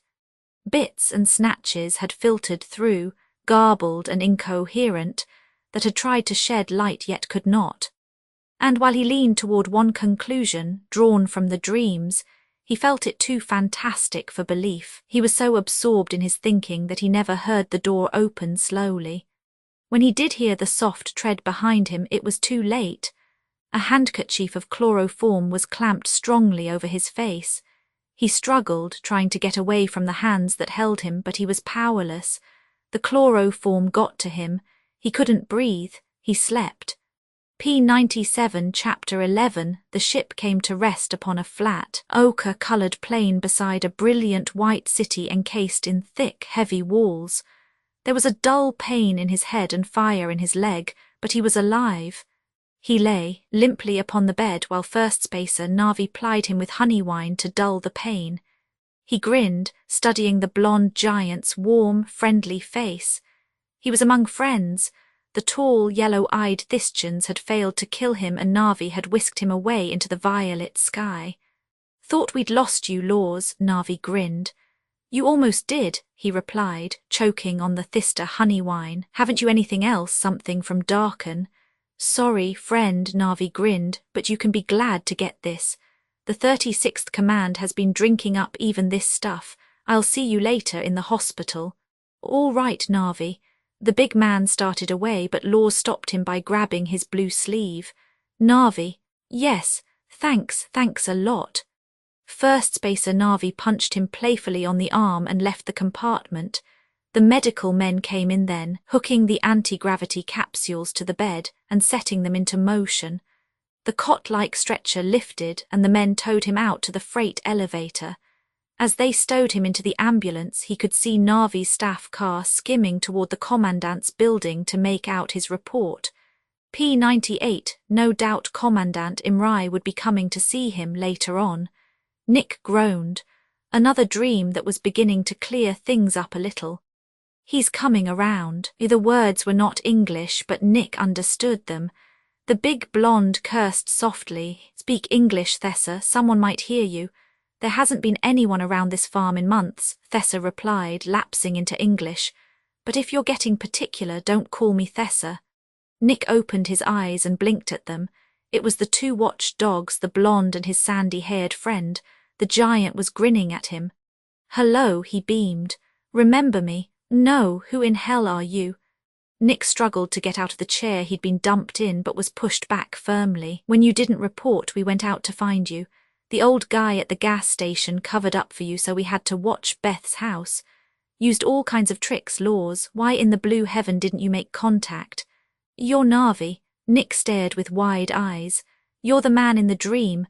Dream, say, what's wrong with you, Laws? You refuse to report, you take pot shots at us. That crash was a bad thing, don't tell me your head. Navi, Thessa put in quickly. The crash, he was lucky to get out of it alive. Maybe he can't remember what went on. That right, Laws. Nick stared at them and foggy pictures swung vaguely into his mind. Galaxies of stars whirled P99 about, silver ships streaking in the sky and tiny points of light whipping across ochre deserts. Men in blue uniforms drilling beneath a violet sky in the heat of a solar wafer splotched above them. It was real. The fears he had, the crazy alternative that the dreams presented to him. It was all real. It wasn't a dream, Nick muttered, shaking his head like a punch-drunk fighter. I really am First Spacer Laws, and I know you. Take it easy, boy, Navi said softly. You've had a bad time. I might have known you couldn't report to us. Thessa, get some water. He looks as though he's going to pass out. I'm all right. He looked at Navi, and the memories, at least a few of them, came fluttering into place. The temporary amnesia slipped aside, and the veil began to rise. You're sure you're all right, Laws? Yes, Navi. Things are beginning to make sense. Tell me about what I'm doing here. Navi cursed angrily. Commander Imrai, the stupid thistlebug, it's all his fault. All this fouled-up thing is his doing. It would have been bad enough even without your ship crashing. That just added to it. Luckily, Imrai has been ordered back. Someone back home heard of his idiotic plan, and the government is yelling for his hide. What plan? I can't. Thessa came in with a glass of water and handed it to Laws, who sipped at it slowly while the big blonde explained things to him. While Navi talked, it all began to come into sharp focus in his P100 mind. After you and I finished campaigning on Darken and Thista, we applied for assignment in this galaxy. They wanted to split us up at first, Navi grinned, but we got mad, so they left us together and we were shipped here under old Commander Imrai. After a couple of years, Terran time, studying on Mars, we became agents on this planet. I got an easy one here with Thessa, but Imrai had bigger plans for you. Damn him. But why are we spying on these people, Navi? For war? I hope not. The Terrans are getting close to space travel, and you know what that would do to our colonies in this galaxy. They're entering a primitive atomic civilization, and they're like little children playing with weapons. Oh, they are serious enough, but they are so damned careless they're likely to ruin the planet in atomic wars. Sounds like the ancient history of our own planet, Laws said softly. The memories were coming in faster now. True, and you know what happened to us, damned near lost the whole planet. Anyhow, you know the other planets in this galaxy. Well, since Terra has a life form like ours, we could use this place as a link in the supply chain. That is our main purpose. Trade, but these people have a strange attitude. Why, if we would land a ship now, they'd rip us to shreds before you knew it. These people fear what they don't understand, and anything they can't understand they kill. So right now we are sending agents or spies down here with instructions to probe about. They're coming along P101 rather well, getting out of the trees, you might say, but we'll have to keep an eye on them for a while yet. Laws finished the water, but what has this got to do with Commander Imrai and me? Apparently I was to take the place of Nick Danson, but why? That was Imrai. You see, many times our agents are handicapped by the very lives they lead. In order to learn about people, one has to live with them. When our agents do this, they have to get jobs and settle down in one area. Imrai picked Danson because he's a footloose artist who paints illustrations for magazines. All he had to do was snatch Danson, work a little plastic surgery on you and put you in Nick Danson's place. You then would not be confined and could roam all over the planet without being questioned. That's crazy, Laws told him. I couldn't take Danson's place for the rest of my life. He was gambling on a hell of a lot. Narvi grunted. You're a good spacer, Laws. You follow orders even when they are dictated by a madman. When you left the ship, you were Danson. You were processed so beautifully that no one could tell the difference. When you cracked up, a blow on the head or something must have created a temporary amnesia, and you thought you were Danson. We certainly had a time locating you. Anyhow, you're to go back to the ship as soon as you can. The new commander wants to talk with you. Narvi grinned slyly. I imagine you'll want to talk to him too. It's Zark, our old friend from Thista. Zark, yes, I remember him. Laws stood up P102 and paced the room in thought. He remembered grey-haired, friendly Zark, but more than that, he remembered Commander Zark's beautiful, blonde daughter, Jella. I remember a lot now, Narvi. It's too bad they didn't send him sooner. Things wouldn't be so messed up. It's not so bad. No, you'll probably be going back to the home planet now. I can't go back, Laws mused. I have to stay and see this through. It's personal now. Personal? Narvi was clearly puzzled. What can be personal about a spacer and an alien race? He looked at his friend levelly. I can't leave this planet, Narvi. Because of Beth Danson, I'm in love with her. Love, Narvi exploded. P105 Chapter 12. In the heavy silence that followed, the two men stared at one another. Laws regarded his friend with matter-of-fact calmness, but Narvi's mouth was open in astonishment. The situation wasn't covered in the manual. Love, Narvi choked finally. With an alien, you must be joking. I'm serious. That blow on the head must have been solid as a rock. Thessa just stared without speaking. Beth is a wonderful woman and I'm in love with her. If the blow on the head did that, well then I'm glad the ship cracked up. But Laws, she's an alien. It's like a farmer falling in love with his stock. It's crazy. You couldn't live on this planet the rest of your life and she couldn't live with you. Laws shrugged. What about Jella? Narvi demanded swiftly. He didn't answer him. Memories of the blonde woman with the trim ankles, the slim waist and the large breasts floated back to him. Memories of the many evenings they'd shared walking along the sand under the stars. He sat there fingering the thoughts as they rolled past without feeling anything. He was aware, finally, that Narvi was speaking to him. Know how you feel, Laws, but forget it. You could never work anything out. Go on back to Jella and forget about this alien. It doesn't matter how wonderful she is, probably nothing short of killing her husband would gain her for you. P106 Laws smiled thinly. We can do that too. He paused and looked thoughtful for a moment. What did Imrai do with Danson? Nothing. He lives better than most spacers. Since we are minus prisons on starships, Imrai installed him in your quarters under guard, of course. Commander Zark hasn't been able to figure out what to do with him yet. That's what he wants to talk to you about. Have you a scout ship here? Laws asked. Certainly. We use them to make reports. The Terrans would pick up the radio waves otherwise. How about a uniform? You can borrow one of Thessa's. You'd never get into one of mine. Fine. As soon as I'm properly attired, we'll go see Zark.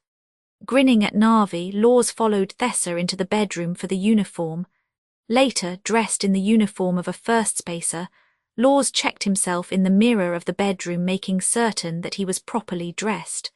Trousers bloused neatly into the black half boots, the yellow stripes perfectly aligned, the cuffs of the tunic fastened at his wrists and throat, the emblems of the 8th Terran Command on the collar, the patch of rank on his left shoulder sleeve. Yes, he was all set, precise. He grinned at Thessa. Feels good, he said. The sandy-haired spacer handed him the black leather belt containing the auto pistol and the cartridge belt. He buckled it on, feeling the familiar weight drag at his right hip. Okay, Thessa asked. P107 Laws nodded. Thanks for the loan, he said, and went out to where Narvi, already dressed, awaited him. How's your head? Narvi asked. Fine. Let's go, then. They walked wordlessly out to the barn.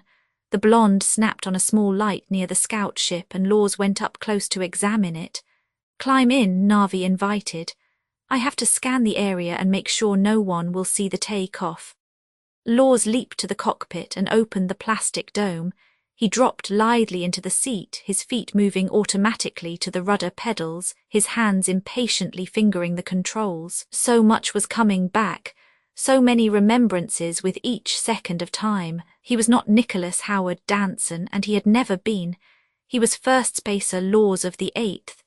Terran Command, and he felt his heart thrill to the knowledge of who he was and where he was. It was slow, this strange process of regaining his mind, but it was coming along. He would soon be whole again, no longer some freak caught in the vortex between two worlds. "Ready?" Navi asked, slipping into the seat beside him and pulling the cockpit shield into place. "Ready, where's the starship?" "Bearing 204. 5 off-planet will be there in no time."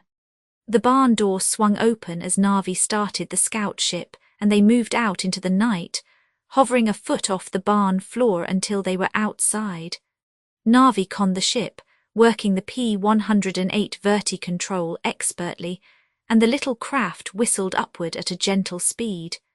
The radar screen before them disclosed no aircraft in the area. Navi grinned at Laws and shoved the speed control forward, working the elevators with his other hand, and the scout ship streaked into the night sky. Home. Laws, watching the screen, saw the oblong shape of the mothership blurp into view and called out its position to his friend. At once, Navi altered the course, whipping the scout ship onto a collision bearing.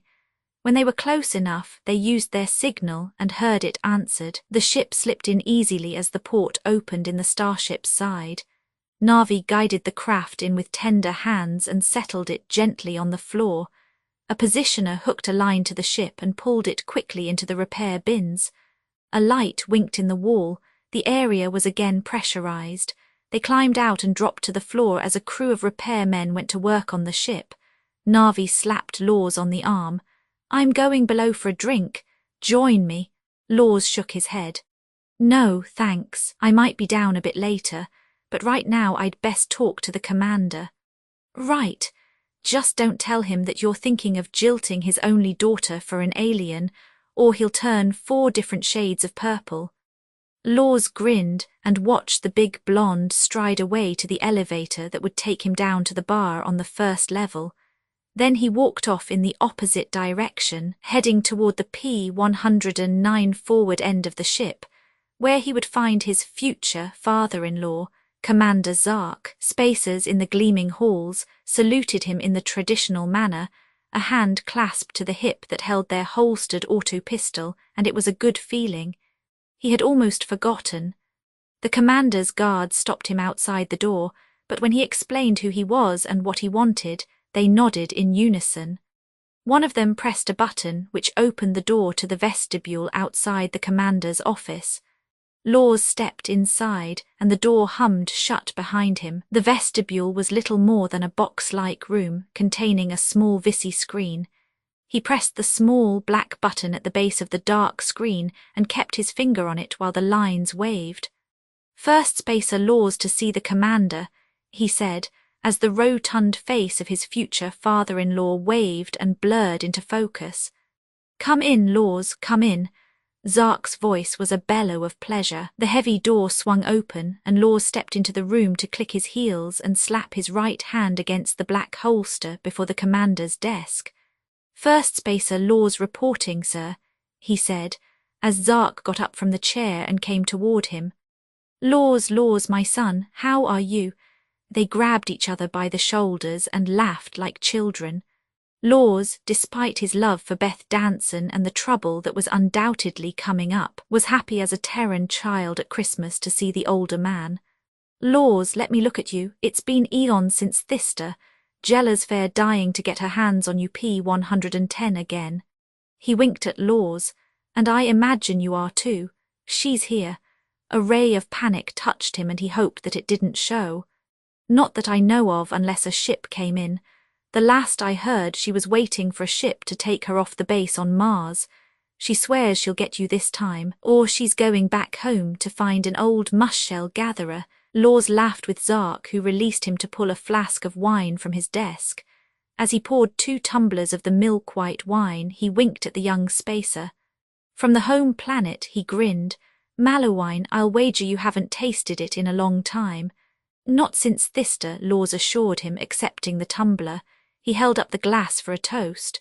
To you, sir, and your daughter. May she be saved from marrying a mushshell gatherer. Commander Zark chuckled, and they drank the soft, mellow taste of the wine, lingering fondly in their mouths, long after the drink had found its way into their stomachs. Now then, Laws, tell me what that fool of an Imrai did to you.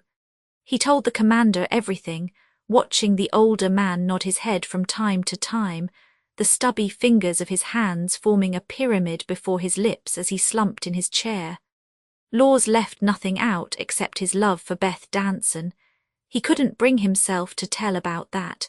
When he had finished, Commander Zark's eyes were hot with angry indignation. I'll see that Imrai cannot get a command on a planet with a pure ammonia atmosphere for this P-111 trick. I'll see him tortured by Thistians. The old man stopped his tirade as quickly as he had begun it. You know what this means, Laws. I'm afraid to guess. The wrecked scout ship can be covered up easily enough because of the Terran politics. They always arrange it so that one branch of government has no idea of what the other branches are doing. We'll have some of our men in Washington mumble in their beards about experimental aircraft until everyone is taken from the scene except our people. Then we'll have the ship taken somewhere, ostensibly to be studied, and they'll all forget it. But these Terrans are another matter. If they can get their people to listen to them, we are in trouble. Perhaps, Laws said softly, if they were believed, it would speed up our relations with the Terran governments. Zark shook his grey head. No, they aren't ready yet. They are still in such a fluctuating state that half the population believes in witchcraft and superstition, while the other half understands science and looks toward the future. Besides, Laws, others have tried those same tactics and were not believed. To tell the truth, I'm not quite sure what to do. We could continue the bluff. The commander's brows lifted. You mean you continue as our agent down there? Yes, sir. The way it worked out with the crash, it merely supported the story I was to tell Danson's wife. I really did have temporary amnesia. No one knows anything except about the ship. Bryce found Danson's watch at the crash P-112 site, but we could work a little mental trick on him and make him forget everything he knows, couldn't we? It would be risky. You never know if that process will work until it is tried. As much as I hate the thought, it would be best to kill both of them and send you back to the Terran woman. After we had tried to bluff out Imrai's plan for a month or so, we could arrange an accident for you in which it would appear that you were dead, perhaps utilizing the real Danson for the accident. Does the woman suspect anything? I don't think so, Laws told him. She seems too happy in having me back at the moment. Zark smiled at him and clamped a hand to his shoulder. You're tired, my boy. Get some rest and we'll talk about this thing later. You can use First Spacer Thessa's quarters. Danson is in yours. And Bryce, unconscious in the hospital, the shock of what took place down there has him recalling every old wives' tale about witches that he has ever heard. All right, sir, Laws said, smiling. I'll get to my quarters then, thank you. I'll send Jella to you if she comes in. Thank you, Laws said, but felt shaken at the thought. P-115 Chapter 13. Outside in the corridor, Laws nodded to the guards and began walking toward Thessa's quarters. In his mind, now that he again had a whole mind, was the feeling of being trapped, the feeling of being caught in a mesh-like web that was about to strangle him. Perhaps they could patch things up on Terra, but the two Terrans would have to die, or at least one merely to gain him another month or two with Beth. Was it worth it? In the long run, was it practical? Perhaps he didn't really love the Terran woman, maybe it was just infatuation, or gratitude, or even the result of long abstinence. If that was the case, it would be brutal for them to kill the one man who could make her happy. Then, on the other hand, suppose his love was genuine. If he really loved her, the coming accident which he was to stage would never come to pass. He knew himself too well to believe that.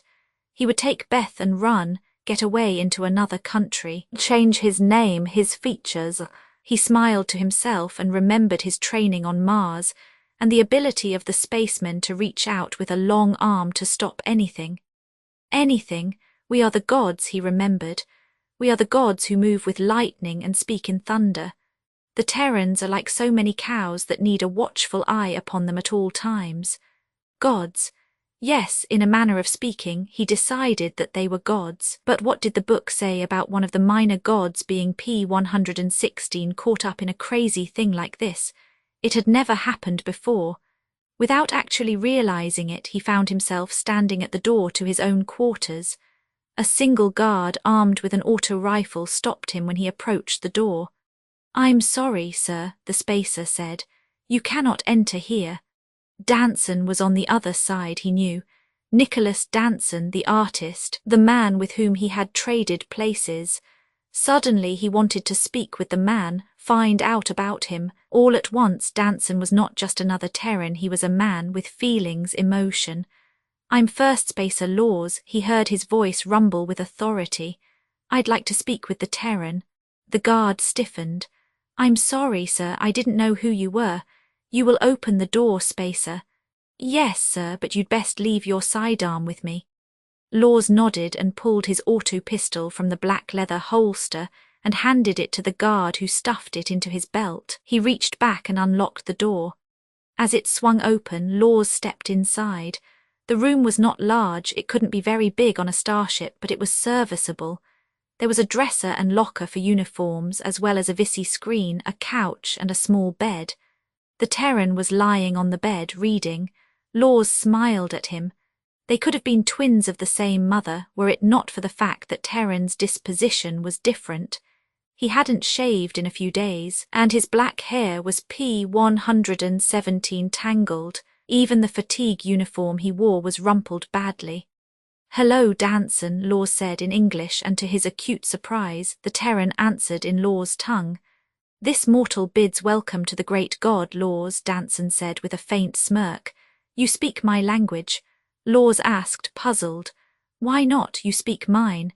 When they checked my brain, they found that I had a rather high I. Q. Besides, I've read all your reading material and decided that you have lousy taste. So I decided to learn the language and try to make conversation with my watch dogs." "You are comfortable," Danson nodded. "Wonderful, first rate. Now that I know the language, I'm going to get a deck of cards and teach my jailers how to play draw poker. Then I'm going to win this starship and take it to Washington for analysis. I didn't come here to jest." Danson lit a cigarette and smiled thinly. "Why did you come here?" "To see you. Are you well taken care of?" "Certainly. They've hooked up my pint-sized TV set so that I can look at the Earth. I've been to the lunar base. Terrific real estate, a rock pile. Elaborate but still a rock pile. I eat very well. I sleep occasionally, except that I cannot get used to the total darkness and I have minor grievances, like I want to get the hell out of here." He stood up suddenly and glared at Laws. "Am I happy? Am I content? Hell yes, I'm so goddamn content I'm going stir crazy from it. I'm sick of the whole damned mess, P-118 First Spacer Laws, plain downright sick and, take it easy, Danson. Shut up, shut your damned mouth because I'm not finished. Tell me, God, have you ever been confined to a pint-sized prison? You ever had your brain picked clean by a flock of intellectual buzzards? You ever sat in a room, with the walls closing in on you, listening to a couple of blue-uniformed knotheads stand outside your door talking a babble of language that sounded like Chinese, and not be able to speak to them, not be able to take a piss because you don't know how to find the toilet and don't know how to ask where it is?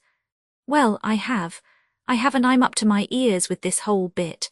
I lie here every night and dream about taking this so-called starship and ramming it up your ass plate by plate." Danson broke off suddenly, unable to continue his wild tirade. He sat there on the edge of the bunk, his face a livid white, with the cigarette dangling from his lips, his left eye closed against the bite of the smoke, and his jaws knotted as he stared at the wall. "All finished?" Laws demanded quietly. Danson grunted. Yeah, Ace, I'm all finished. In a way, I'm sorry, but it felt good. I've wanted to get all that off my chest for a long time. I can see your position, Danson, Laws told him. I know what you've been through, but I can't do anything about it. I follow orders. Danson grinned. Who are you trying to kid, pal? You got Commander Zark's daughter eating out of the palm of your hand. Hell, I'll bet you pull more strings around this ship than a puppeteer. P-119, I've underestimated you, Danson, Laws told him in a soft voice. You have an interesting mind, quite a grasp. Danson snorted again. You guys aren't the sharpest people in the world. I will give you a bit of advice for free. You better either return me to Earth or kill me. In another 13 months, I'll figure out a way to blow this hulk into 1,000,000 pieces. I doubt that, Laws mused. Go ahead and doubt it, but you'd better keep the powder magazine under double guard. And while you're at it, you better have the boys be careful of what they say around me, since I know the lingo. How many spacers have you talked to? Laws asked. How many of them know how intelligent you are? Danson shrugged. Why? Just wondered. Nick Danson looked at him narrowly. You have something on your mind, Laws. Maybe, right now, I'll keep it to myself. Until then, keep your mouth shut about how smart you are. A weapon, Nick, is only useful when the enemy doesn't know how well it will work. When they know, a counter-weapon can be made. Laws moved to the door. I'll be back, probably, he said, and went out into the corridor, leaving the Terran to ponder on what he had said. The guard snapped to attention, then handed Laws his auto pistol. The first spacer slipped it into the holster and snapped the flap. Then he walked rapidly toward First Spacer Thessa's quarters with the germ of an idea filtering and dancing through his mind. P-120, it wasn't a complete idea, but it certainly was a wild one. The chances of its working were about 1,000 to 1, but if it did, things might work out. He hoped so. He reached the door of Thessa's quarters and jerked it open. His fingers fumbled for the button inside the door that would switch on the lighted walls. When he found it, he closed the door and flicked on the lights. He stared at the inside of the room in amazement. She was lying on the bed with her golden hair falling about her shoulders like a waterfall of sunlight, and her lips pulled back over white teeth to smile at him. But he was stunned, frozen to the spot. Jella, he whispered in shock. P-123 Chapter 14 for a moment. She didn't move, and in the silence he allowed his eyes to finger her. Beneath the blonde tumble of hair, her blue eyes watched him, her lips toying with a bemused smile. She wore the odd toga-like dress that had recently become popular among the women on the home planet.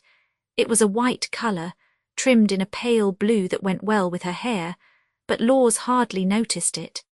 His eyes were fixed upon the twin lift of her breasts as they fought against the material. She swung her long, curved legs to the floor, a momentary flash of creamy flesh showing at her thighs, and stood up. She came to him on slippered feet, whispering against the floor, and stopped before him, her breasts faintly brushing the material of his tunic. I thought I'd never get here, darling. Her voice was soft and warm. Sex, love, and desire hung in her words. The emotion dripped from her voice the way water falls from the roof of a cave, giving her tone a throaty huskiness that started the blood racing in his veins. Yet she held herself back, restrained her urge to fling herself into his arms. It was a game with her, one she had always played. "Did you miss me?" she asked. He nodded, unable to trust his voice. It would crack, he knew it would. He would be able to say nothing beyond a mere croak. Too much was happening, too damned fast. It was almost impossible to keep up with it all. "Well," she mused, "I realize you're stunned to see me, but you ought to kiss me. At least that." P-124, he reached out his hands slowly, feeling the tremble begin in his fingers as he closed them over the softness of her upper arms. A drum began pounding in his temples as he touched her. A flash flood ripped through his veins, and his stomach churned like a storm. He brought his mouth down slowly against hers, and felt her lithe body flatten up against him the way a candle melts against a sheet of hot metal. Her mouth was a pliant sweetness that shoved all his thoughts of terror into the back of his mind. Her body trembled against the lean hardness of his in a shiver of passion. The very touch of her tongue against his lips beat aside all the problems that swirled about his muddled mind and awakened the desire and need that had lain dormant within him all this time. "Darling," she breathed when he had pulled his mouth from hers. "Oh, laws. SHHH. There was no need for talking, no sense in it at all." Her body mashed up against him and he allowed his hands to smooth down over the material of her dress, along the curve of her spine to the twin globes of her buttocks. Her mouth lifted to his again, eager, demanding, while her fingers dug through his tunic and into his flesh with a sharp need that thrilled him. Her hand reached behind him, her fingers finding the light button, and suddenly the room was sheathed in the soft cloak of darkness. Only the tiny nightlight gleamed like a small, yellow eye in the center of the ceiling. She spoke to him without removing her lips, her breath hot and demanding against his mouth. "I don't want to wait any longer, darling," she P-125 panted. "Not another minute." His arms slid around her, lifting her at the shoulders and the thighs to carry her to the bed, but she twisted away from him, whirling off into a darkened corner of the room where the yellow light could not touch. He could hear the sigh of the toga-like robe as she whipped it away from her soft flesh. Then she stood there before him, framed in the alluring gold of the circle of light. Laws felt his breath suck inward at the sight of her, standing there nude. She was even more beautiful than he had remembered, and he felt shaken to the very roots of his being. The smooth curve of her shoulders glowed in the light, and her face was kissed by shadows. The arching lift of her breasts and the impassioned nipples threw a wash of dark shadow downward over the flat of her stomach and the lithe curve of her thighs. With the light covering the beauty of her face, Jella lost her identity. She was woman, period. Any and all from time immemorial or immoral, perhaps. She was somehow standing there, a composite of every woman who had ever drawn a breath. She was the best of woman, the choicest parts of all women since the dawn of time, suddenly thrown together in a high-breasted, slim-waisted creation that was being offered to him, only to him. And laws, it moved in him, churned through his guts like a forest fire. He was man, all men glaring with the red eyes of passion at all women. He too, in the wash of lust that had swept over him, lost his identity, and he didn't give a damn. It didn't matter. Nothing mattered except that she was P-126 waiting. His fingers ripped away his clothing and he was at her side in no time at all, his arms sliding about the pliant warmth of her flesh to clasp her to him, to take her, to love her with a fever that was equal to the challenge she presented. She made a small sound and he hushed it with his mouth, planting his lips roughly against hers while he lowered her to the bed. He hurt her, but she didn't try to get away. It was the kind of hurt she had waited for, that they both had yearned for all the long months that had kept them apart. His hands closed over her, smoothing the tender flesh and feeling of life beneath his palm. She moaned, tearing the sound from the very depths of her as his hands smoothed the satiny texture of her thighs, his fingers working against her flesh. He felt the nails of her hands digging into his shoulders, but he paid no attention to it. Nothing mattered now. Nothing except the warmth of their love and the expenditure of the raging passions that threatened to engulf them both. They laid there for a long time, basking in the heat of their love, and he knew. Finally he knew that it all would not work. There could be nothing between him and the Terran woman. It was impossible. She could not live in his worlds, nor could he live in hers. Jella was his world, and the past was merely an emotional thing, a moth and the flame. Yet, somehow he did love Beth. Somehow her and her life was important to him. Her happiness was something that he had to assure. Had to P-127 guarantee for her.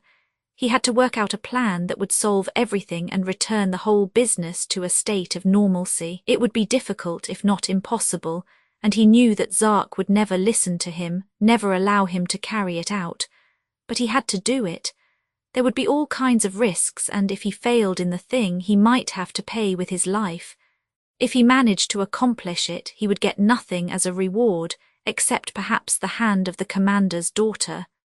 That wasn't such a bad reward, though. He kissed her and the fires began to burn again. P129 Chapter 15 Laws finished dressing himself, buckling the black belt about his waist. Then he looked down at the still form of Zark's daughter, Jella, golden in the light of the overhead bulb. She slept like a baby. He blew a kiss to her and let his breath out in a rush. "If everything goes right," he whispered, "I'll be back before you know I'm gone. If not..." He let it hang there and checked the loads in the auto pistol. Then he went out into the bright light of the corridor. The guard merely accepted his auto pistol when he stopped at the door to Danson's prison. Laws gave it to him and the spacer opened the door. Nick Danson rubbed the beard on his face and grinned at him. "Forget something first, spacer?" he asked. When the door closed, Laws said, "Shut up." Danson blinked. "Sit down." Danson sat. "How badly do you want to get off this ship, Danson? How badly do you want to make commander?" Danson countered and lit a cigarette. "You willing to risk your life?" "Why not? It isn't worth a hell of a lot anyhow." Laws reached into Danson's shirt pocket, found the pack of cigarettes and filched one. Nick touched a match to it and Laws dragged the smoke into his lungs. He could see the Terran regarding P130 him suspiciously. "What's the play, first, spacer?" Danson asked. "You're dead, Nick," Laws said softly, "if you stay on this ship. That can be either literally or figuratively speaking. I don't know. It all depends on Zark's plans for you." Nick snorted. "Hell, Laws, it can't be any worse than whatever Imrai had cooked up for me. It'll be better, that I can assure you. Zark is a just man, but he hasn't much feeling for Terrans." "Yeah, I know, the God theory." Laws nodded. "Well, look first, spacer," Danson said, snubbing out his cigarette. "Your concern for my welfare touches me deeply, but I don't get it. How come?" Laws grinned. "I've been asking myself that same question, and while I can get answers that make sense to me, I sincerely doubt if they'd make sense to you. Why don't we just say I like you? That's rich, but I'll buy it. All I've got to lose is my chains. And your memory." "Come again." Laws sucked on the cigarette. "You can't talk about this thing to anyone except your wife. Who'd believe me anyhow?" "It's bigger than that, Danson. If you talk to anyone, I'll kill you." "You don't make sense. Why not kill me now?" Laws sighed. "Look, Commander Imrai made a boo-boo, to use one of your terms, and I got caught in the middle. This whole operation is fouled up because of what he did. If we don't try P131 to put things back, it's going to be in a real tough light. For the first time in history, Terror is in possession of a scout ship even though it is wrecked.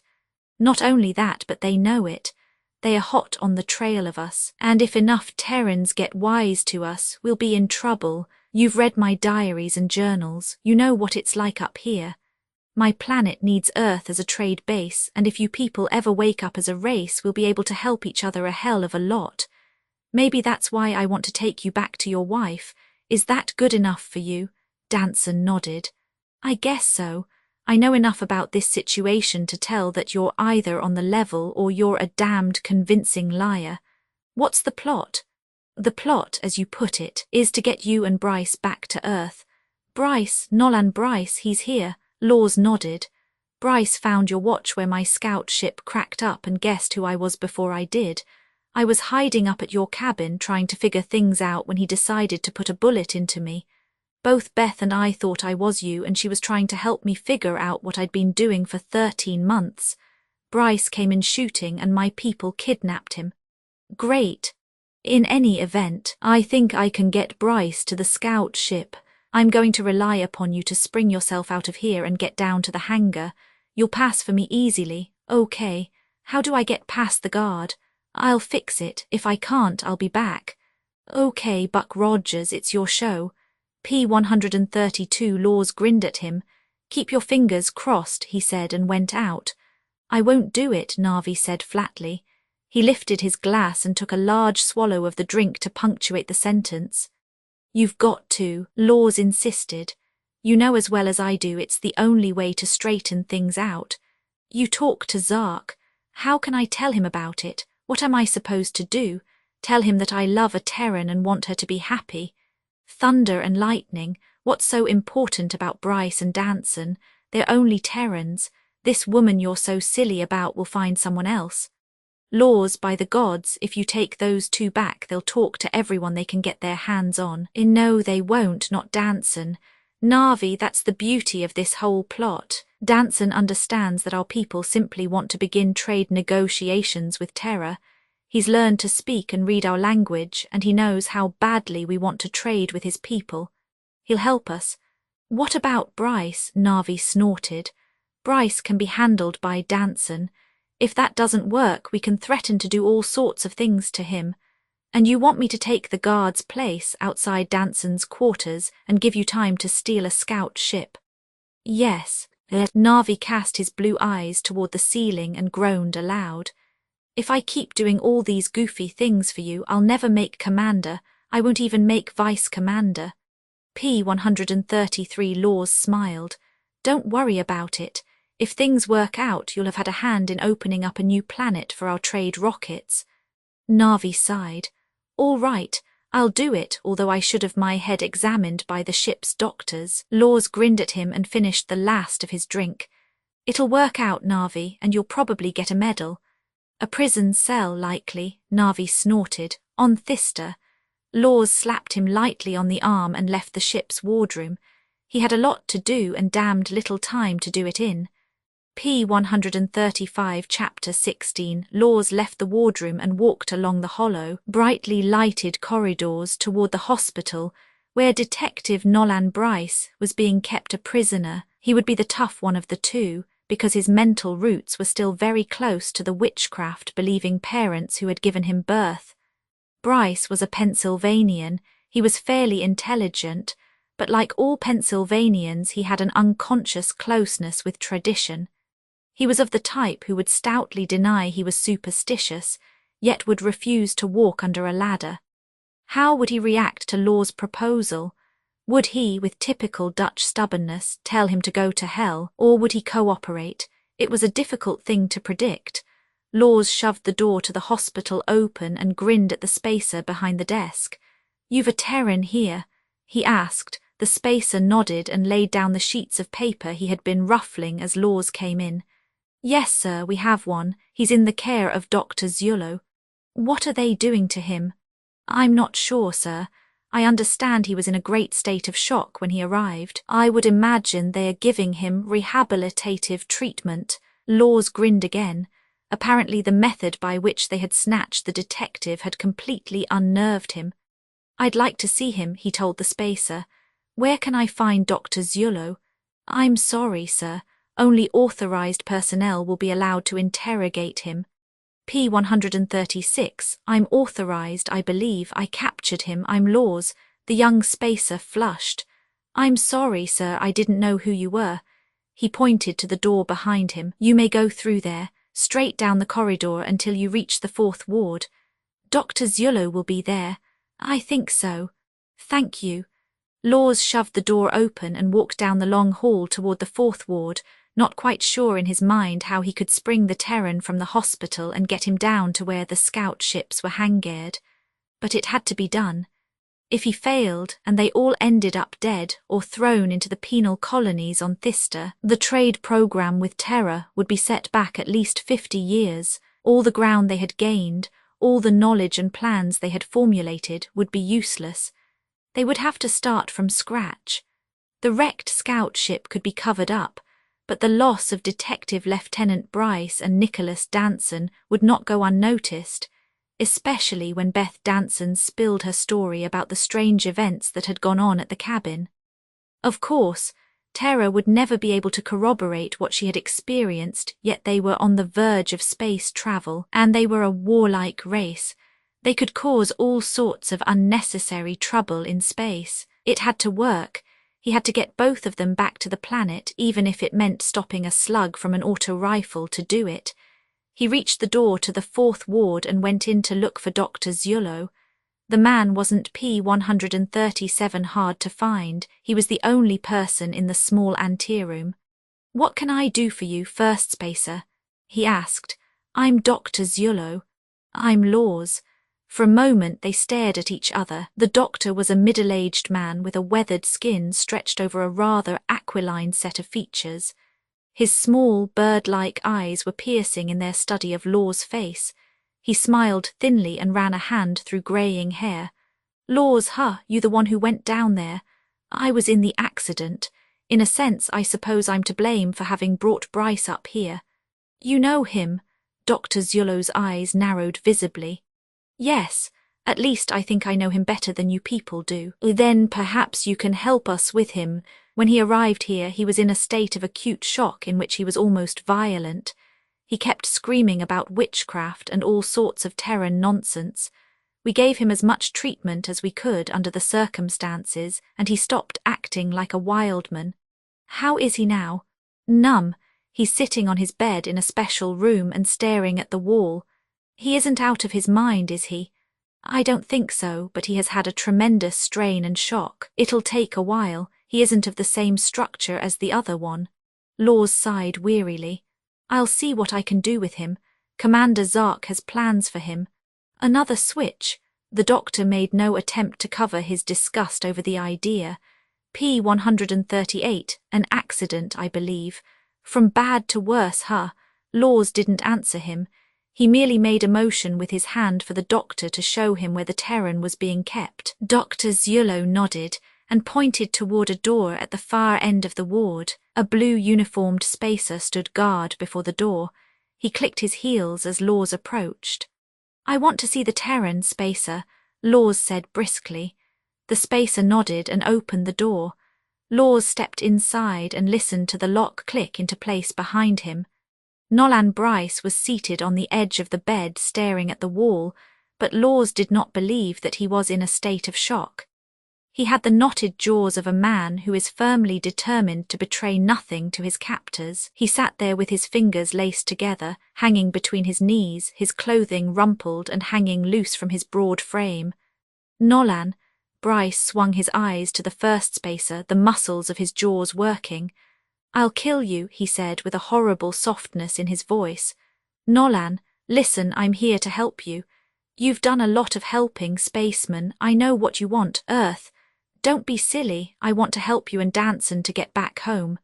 "I don't need you." "Shut up and listen. I'm risking my neck coming in here to help you, so you damned well better follow orders. In a minute I'm going to call that guard in here and we are going to borrow his uniform. Then we'll head for a scout ship and get P-139 you to hell back to Terra. Will that suit you? This is some kind of trick. Do you want to go or stay here?" Laws demanded coldly. "I don't have time to lecture you. I'll leave that up to your friend Danson. Play it your way." "A spaceman," Bryce said tightly. "Okay." Laws stood up and spoke through the door to the guard, pulling his auto pistol from the holster. "Come in here, Spacer." The guard shoved the door open and came in. "What is it, first Spacer?" "Him." The guard swung to look at Bryce, and as his head turned, Laws brought the butt of the pistol down hard. The guard grunted and dropped heavily to the floor, his auto rifle falling with a loud thud. By now, if everything was working out right, Danson should be on his way to the scout ship hangar. Laws looked at Bryce. "Come on, Nolan, get into these clothes." Between the two of them, the stripping of the guard was fast. In a few minutes, Bryce was wearing the spacer's blue uniform and was buckling the black cartridge belt about his waist. He gripped the auto rifle in his hands eagerly and looked at Laws. "Hand me his helmet," he said. Laws picked it up and straightened to hand it to the Terran. Laws saw the punch coming, but surprise prevented him from making any move in his defense. Nolan Bryce's fist smashed into the side of his face with stunning shock, and he flew backwards onto the bed. "Thanks," he heard Bryce snarl. Laws rolled off the bed and onto the floor, the P-140 force of the punch making his head reel. He heard the door to the room close and the sound of Bryce's running feet outside as he staggered to his feet. "You damned fool," he thought. "You can't get off this ship alone."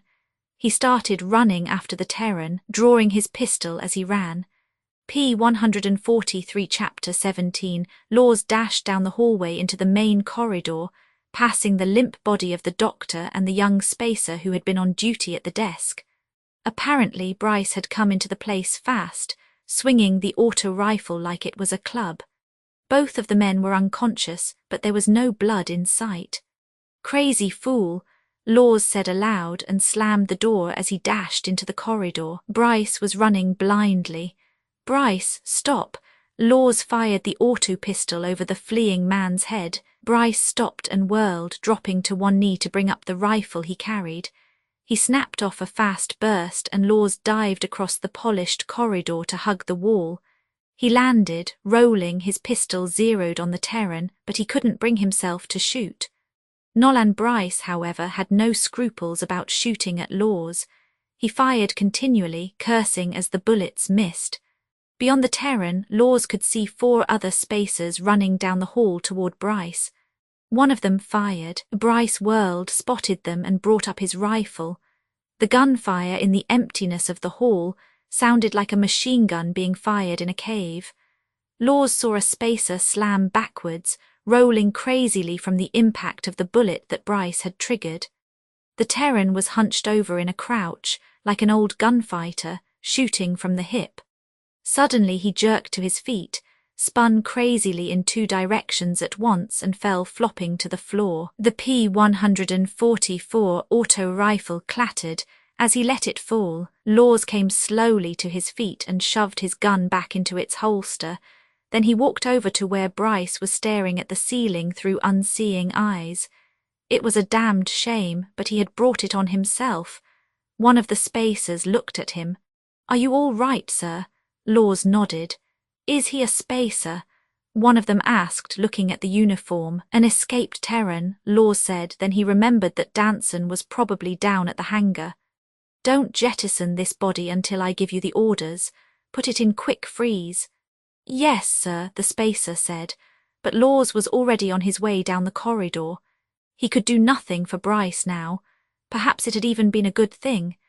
The shooting would have drawn most of the high-ranking officers toward the end of the ship, leaving a comparatively clear space between him and the hangar. He hoped that the doctor would stay out for a while. As the Terrans said, they weren't out of the woods yet. He found a vacant elevator and took it down to the hangar level. As the door whirled open, he raced into the corridor, nearly upsetting a startled spacer with his rush. He had no idea how long it would be until it was discovered that Na'vi had let Danson out, but he knew the escape would not remain unnoticed for long. He burst into the repair bin area of the hangar and jerked his head toward the tubes. When a ship P-145 came into the side of the mothership, they entered through a large port which made it easier for the pilot of the scout ship. But to leave the starship, one had to install the smaller craft into one of the many blast tubes on either side of the big hangar. He looked frantically about the area for Danson and spotted the standing unobtrusively near the pilot entry to one of the blast tubes. Nick Danson, garbed in the blue and yellow of a first spacer, was a twin for Laws. He hoped anxiously that none of the repairmen would notice the trick. Laws grabbed a mechanic by the arm. "Spacer, I'm on an urgent mission. Where can I get a ship?" The young spacer looked thoughtful for a moment, then pointed toward a tube on the other side of the hangar. "In that tube, sir." "Thank you. I'll help you rig it," the spacer said. "Never mind, I'll do it myself. Go about your work." "Yes, sir." The spacer turned away, a puzzled look on his face. Laws motioned to Danson and headed toward the tube door. He could well understand the spacer's bewilderment. While it was possible for the pilot of a scout ship to launch his own craft, it was highly impractical and not normally done. He hoped it didn't arouse their suspicions. He yanked the door open and looked over his shoulder. Danson was almost to him, running hard. Heads turned as the mechanics watched him run. "Hurry!" Danson reached the door and Laws shoved him into the tube. "P-146, where's Bryce?" Danson demanded. Laws slammed the door and whirled the wheel of the spider lock. He didn't answer. He was too concerned with getting the door secured. Through the port in the heavy door he could see spacers gesturing and pointing at the blast tube. "Where's Bryce?" "He's dead." Laws secured the wheel and noticed that a vice commander had come into the hangar area. "Get in the ship, fast." Outside, the hangar workers were milling about like a fleet of bees. Laws turned to Danson and saw him standing beside the ship, his eyes wild with disbelief. Get in the ship. Not without Bryce. Laws exploded in his native tongue. Get in that ship, Danson. How long do you think it'll be before they come in the emergency door? Nick's eyes were wide and violent. I'm not leaving Nolan up here, goddammit. Get out of my way. Laws shoved the Terran as he came in and watched him backpedal into the side of the scout ship. Danson muttered a curse and dived at the spaceman. Laws had no choice in the matter. He swung hard Terran style in what had come to be known as the Ol 1-2. His left fist dug into Nick's stomach, and when he bent with the blow, Laws brought his right fist up from the floor and felt it smash into Danson's face. The Terran slammed backwards against the ship, his head striking the metal sides. He crumpled into an unconscious blue mound beside the ship. He wasted no time. Casting a glance at the P-147 lifeless panel that was the emergency door at the far end of the blast tube, he grabbed Danson under the arms and hauled him up the short ladder to the cockpit of the ship. If they came through that emergency door, he was finished. He could not push the button in the wall that would open the huge port in the side of the starship. They would die if he did.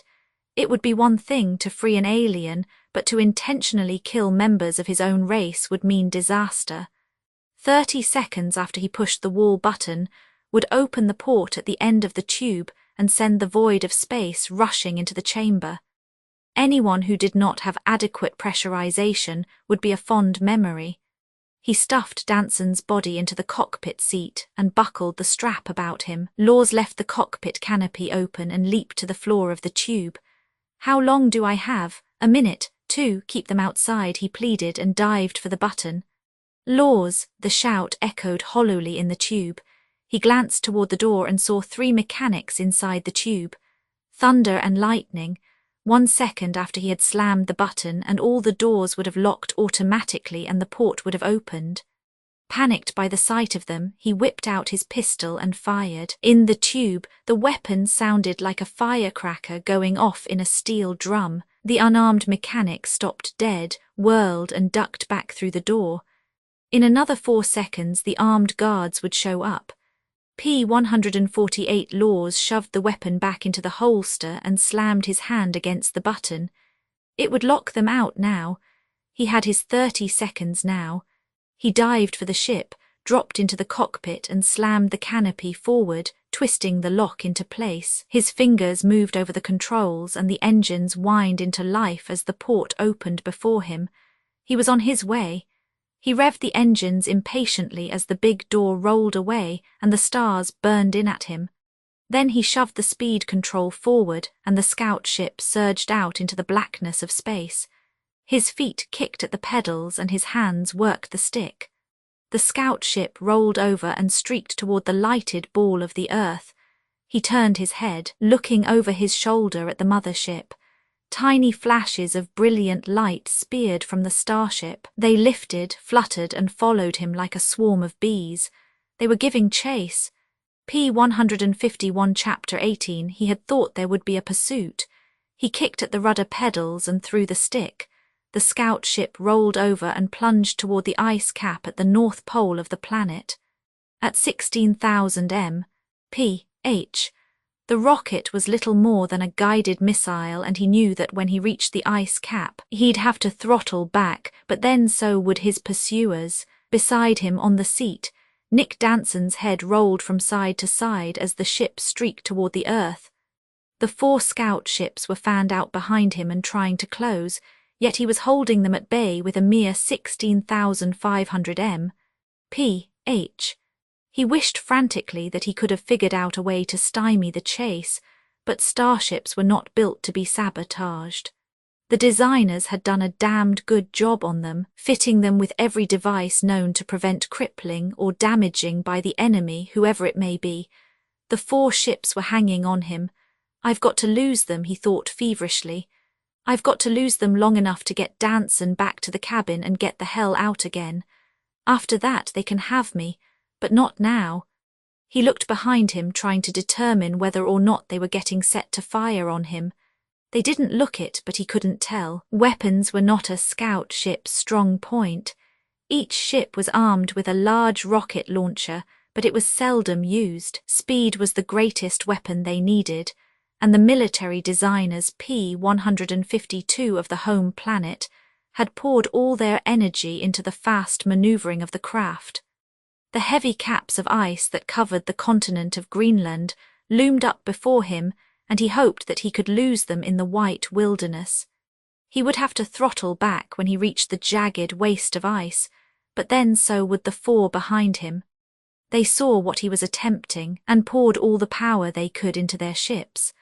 Laws flattened the ship out in a shallow dive and pushed the throttle control until it stopped. The needle on the airspeed indicator leaped violently. 24,000 mph. The ice rose against the windshield swiftly. One of the scout ships closed and fired a rocket. He kicked at the rudder pedal and threw the ship to the left. The scout ship responded like a nervous horse and fluttered away as the rocket burned and arced beneath the underbelly. He pulled the throttle control back, cutting the speed of the ship and shoving on the rudder as he hauled at the stick. The maneuver was too fast for the ships behind him. They tore past him in silver flashes, trying to correct their error. He streaked off toward the Azores Islands, slicing into the atmosphere viciously, while he watched the other ships whirling off to come back at him.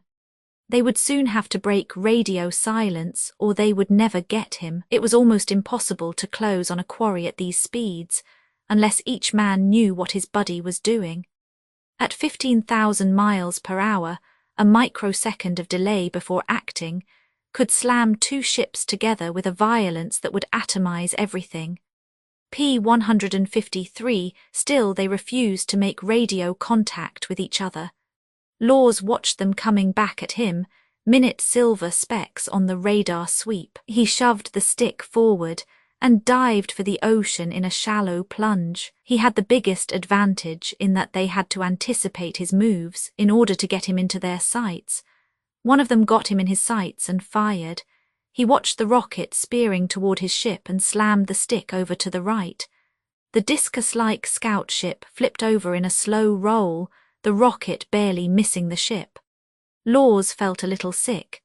He eased the throttle back, flattening the ship out not 50 feet above the water of the Atlantic Ocean. Then he shoved the throttle to the wall and raced north. The scout ship speed indicator swung crazily and stopped at 24,500 mph. Behind him, the other four were firewalling their throttles just to keep within range. They couldn't possibly fire at him, because going away at speeds like they were using, he could outrun any rocket made.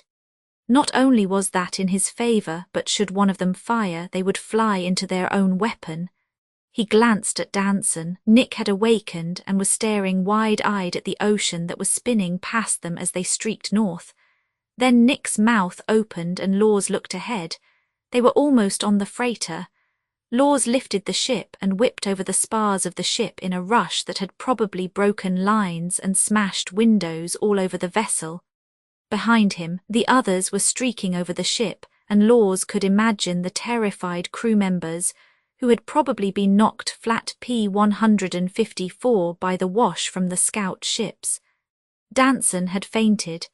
Ahead of him was a heavy cloud cover. He streaked for it with his four buddies in hot pursuit. He hit the cloud cover and began dodging recklessly through it, changing his course constantly to throw his pursuers off. He burst out on the far side of the bank of clouds and couldn't see the other four ships. He streaked for the cabin in the mountain country of Pennsylvania, with Danson still out. Laws throttled back and hovered over the cabin. It was deserted. In the sunlight, it looked like a child's toy house in a miniature clearing. He settled the ship in another small clearing in the woods beyond the house and shut off the engines. He threw back the canopy and removed the belt from around Danson. He slung the Terran over his shoulder and headed for the cabin. Still nothing moved about the place. Laws breathed a sigh of relief. All he had to do now was dump Danson and get out. Nick could tell his wife everything and get things straightened out. Bryce could be reported as missing in the woods, and the wrecked scout ship could be covered up by the men in Washington. He eased his way into the house and flopped Danson's unconscious body on the couch. He had started to pull off Danson's borrowed uniform when he heard the footstep. He whirled about. Beth, P-157 Chapter 19, she stood there for a moment and stared at the two of them, and he could see from her face that she was not sure which one was her husband. Laws came to his feet and looked at her, not quite sure what to say or do. Beth, don't explain, Laws, she told him. Her voice was as calm and as unruffled as though she found men from outer space in the cabin every afternoon. I brought him back, Laws began, and felt silly. He wondered vaguely how she had known about him and his being a spaceman. She came into the room and up to where he stood, her eyes boring into his. Why did you bring him back? You could have come back by yourself and continued the whole thing. The realization of her words dawned upon him slowly and he blinked. You know about me. How? I'll tell you later. Why did you bring him back? You want him, don't you? It couldn't work out. Any fool can see that. He reached out and gripped her shoulders firmly.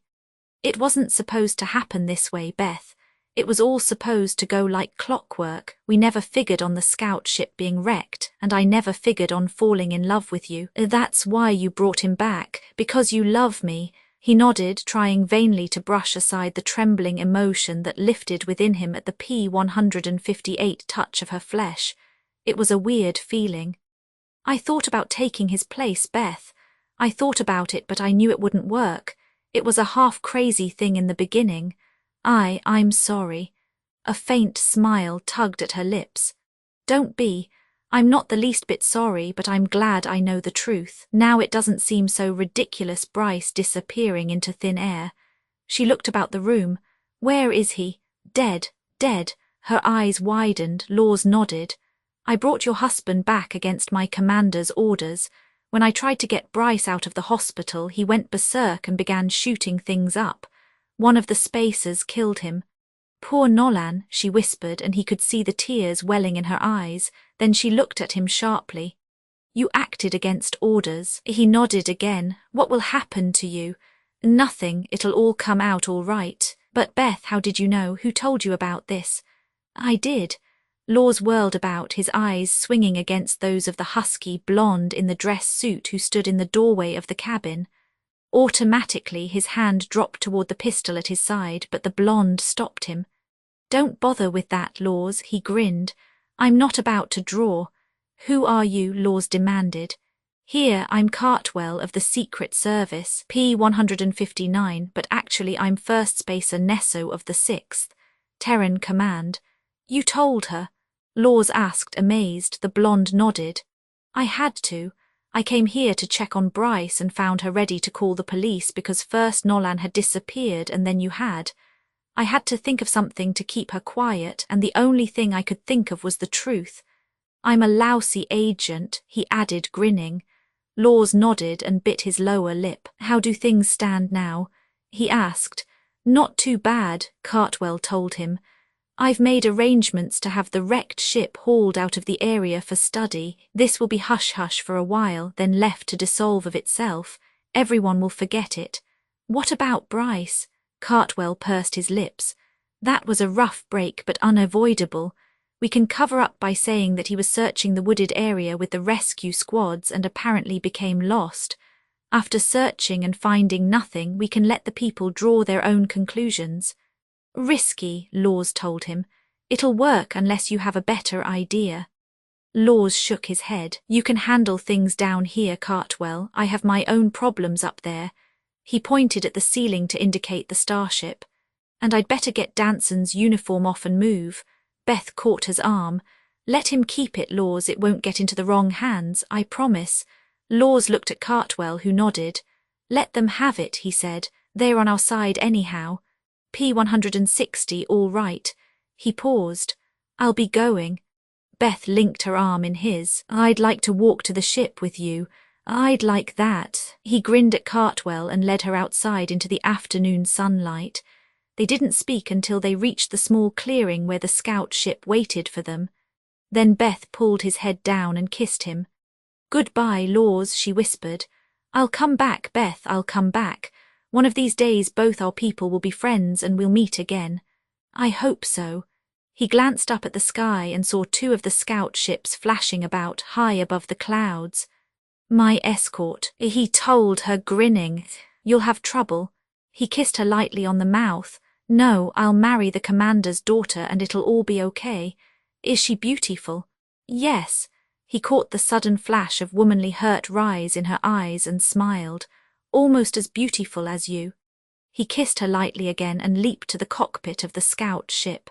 He motioned her away from the blast area and eased the ship up above the trees.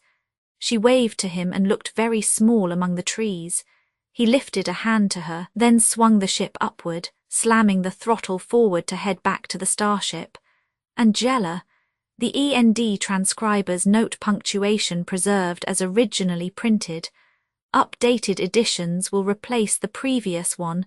The old editions will be renamed. Creating the works from print editions not protected by U.S. copyright law means that no one owns a United States copyright in these works, so the Foundation and you can copy and distribute it in the United States without permission and without paying copyright royalties. Special rules, set forth in the General Terms of Use part of this license, apply to copying and distributing project and may not be used if you charge for an e-book, except by following the terms of the trademark license, including paying royalties for use copies of this e-book. Complying with the trademark license is very easy. You may use this e-book for nearly any purpose such as creation of derivative works, reports, performances, and research. Project Gutenberg e-books may be modified and printed and given away. You may do practically anything in the United States with e-books not protected by U.S. copyright law. Redistribution is subject to the trademark license, especially commercial redistribution. Start. Full license. Please read this before you distribute or use this work. Distribution of electronic works by using or distributing this work, or any other work associated in any way with the phrase Project Gutenberg. You agree to comply with all the terms of the full www.gutenberg.org/license. Electronic works. Electronic work. You indicate that you have read, understand, agree to and accept all the terms of this license and intellectual property, trademark/copyright agreement. If you do not agree to abide by all the terms of this agreement, you must cease using and return or possession. If you paid a fee for obtaining a copy of or access to by the terms of this agreement, you may obtain a refund from the person or entity to whom you paid the fee as set forth in paragraph 1. 8. Used on or associated in any way with an electronic work by people who agree to be bound by the terms of this agreement. There are a few, even without complying with the full terms of this agreement. See paragraph 1, see below. There are a lot of things you can do with Project Gutenberg electronic works if you follow the terms of this electronic works. See paragraph 1, below. Foundation or PGLAF owns a compilation copyright in the collection. Works in the collection are in the public domain in the United States. If an individual work is unprotected by copyright law in the United States, and you are located in the United States, we do not claim a right to prevent you from copying, distributing, performing, displaying, or creating derivative works based on the work as long as works in compliance with the terms of this agreement, for keeping the comply with the terms of this agreement by keeping this work in the you share it without charge with others. 1. D. The copyright laws of the place where you are located also govern what you can do with this work. Copyright laws in most countries are in a constant state of change. If you are outside the United States, check the laws of your country in addition to the terms of this agreement before downloading, copying, displaying, performing, distributing, or creating derivative works based on this work, or any representations concerning the copyright status of any work in any country other than the United States. 1. 1. The following sentence with active links to or other performed, viewed, copied, or distributed. This e-book is for the use of anyone anywhere in the United States and most other parts of the world at no cost and with almost no restrictions whatsoever. You may copy it, give it away or reuse it under the terms at www.gutenberg.org. If you are not located in the United States, you will have to check the laws of the country where you are located before using this e-book. Derived from texts not protected by U.S. copyright law does not contain a notice indicating that it is posted with permission of the copyright holder. The work can be copied and distributed to anyone in the United States without paying any fees or charges. If you are redistributing or providing access to a work with the phrase Project Gutenberg associated with or appearing on the work, you must comply either with the requirements of paragraphs 1e 1 through 1e 7 or trademark as set forth in paragraphs 1e 8 or 1e 9. With the permission of the copyright holder, your use and distribution must comply with both paragraphs 1e 1 through 1e 7 and any additional terms imposed by the copyright holder. Additional terms posted with the permission of the copyright holder found at the beginning of this work. License terms from this work, or any files containing a part of this one. E5. Do not copy, display, perform, distribute or redistribute this electronic work, or any part of this electronic work, without prominently displaying the sentence set forth in paragraph 1e1 with active links or immediate access to the full terms of the Project Gutenberg license. 1e6. You may convert to and distribute this work in any binary, compressed, marked up, non-proprietary or proprietary form, including any word processing or hypertext form. However, if you provide access other than plain vanilla ASCII or other format used in the official www.gutenberg.org, you must at no additional cost, fee or expense to the user provide a copy, a means of exporting a copy, or a means of obtaining a copy upon request, of the work in its original plain vanilla ASCII or other form. Any alternate format must include the 1e7. Do not charge a fee for access to, viewing, displaying unless you comply with paragraph 1e8 or 1e9, 1e8. You may charge a reasonable fee for copies of or provided that you pay a royalty fee of 20% of the gross profits you derive from you, already used to calculate your applicable taxes. The fee is owed agreed to donate royalties under this paragraph to the Project Gutenberg Literary Archive Foundation. Royalty payments must be paid within 60 days following each date on which you prepare, or are legally required to prepare, your periodic tax returns. Royalty payments should be clearly marked as such and sent to the Project Gutenberg Literary Archive Foundation at the address specified in Literary Archive Foundation. You provide a full refund of any money paid by a user who notifies you in writing or by email within 30 days of receipt that S/he license. You must require such a user to return or destroy all copies of the works possessed in a physical medium and discontinue works. You provide, in accordance with paragraph 1F3, a full refund of any money paid for a work or a replacement copy if a defect in the electronic work is discovered and reported to you within 90 days of receipt of the work. You comply with all other terms of this agreement for free. 1e9.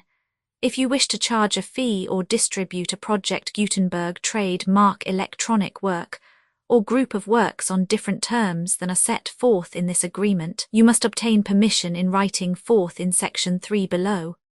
1f. Effort to identify, do copyright research on, transcribe and proofread works not protected by U.S. copyright law in creating the project electronic works, and the medium on which they may be stored, may contain defects, such as but not limited to incomplete, inaccurate or corrupt data, transcription errors, a copyright or other intellectual property infringement, a defective or damaged disc or other medium, a computer virus or computer codes that damage or cannot be read by your equipment. 1. F2. Limited warranty. Disclaimer of damages except for the right of replacement or refund, described in paragraph 1. F3. The Project Gutenberg Literary Archive Foundation, the owner of the Project Gutenberg trademark, and any other party distributing a Project Gutenberg trademark electronic work under this agreement, disclaim all liability to you for damages, costs and expenses, including legal fees. You agree that you have no remedies for negligence, strict liability, breach of warranty or breach of contract, except those provided in paragraph 1. F3. You agree that the foundation, the trademark owner, and any distributor under this agreement will not be liable to you for actual, direct, indirect, consequential, punitive, or incidental damages, even if you give notice of the possibility of such damage. 1. F3. Limited right of replacement or refund. If you discover a defect in this electronic work within 90 days of receiving it, you can receive a refund of the money, if any, you paid for it by sending a written explanation to the person you received the work from. If you received the work on a physical medium, you must return the medium with your written explanation. The person or entity that provided you with the defective work may elect to provide a replacement copy in lieu of a refund. If you received the work electronically, the person or entity providing it to you may choose to give you a second opportunity to receive the work electronically in lieu of a refund. If the second copy is also defective, you may demand a refund in writing without further opportunities to fix the problem. 1. F4. Except for the limited right of replacement or refund set forth in paragraph 1. F3. This work is provided to you as is, with no other warranties of any kind, express or implied, including but not limited to warranties of merchantability or fitness for any purpose. 1. F5. Some states do not allow disclaimers of certain implied warranties or the exclusion or limitation of certain types of damages. If any disclaimer or limitation set forth in this agreement violates the law of the state applicable to this agreement, the agreement shall be interpreted to make the maximum disclaimer or limitation permitted by the applicable state law. The invalidity or unenforceability of any provision of this agreement shall not void the remaining provisions. 1. F6. Indemnity. You agree to indemnify and hold the foundation, the trademark owner, any agent or employee of the foundation, anyone accordance with this agreement, and any volunteers associated with the electronic works, harmless from all liability, costs and expenses, including legal fees, that arise directly or indirectly from any of the following which you do or cause to occur. A. Distribution of this defect you cause. Electronic works in formats readable by the widest variety of computers, including obsolete, old, middle-aged, and new computers. It exists because of the efforts of hundreds of volunteers and donations from people in all walks of life. Volunteers and financial support to provide volunteers with the remain freely available for generations to come. In 2001, the Project Gutenberg Literary Archive Foundation was created to provide a secure archive foundation and how your efforts and donations can help. See sections 3 and 4 and the foundation information page at www.gutenberg.org 501. C. 3. Educational corporation organized under the laws of the state of Mississippi and granted tax-exempt status by the Internal Revenue Service. The Foundation's EIN, or Federal Tax Identification Archive Foundation, are tax-deductible to the full extent permitted by U.S. federal laws and your state's laws.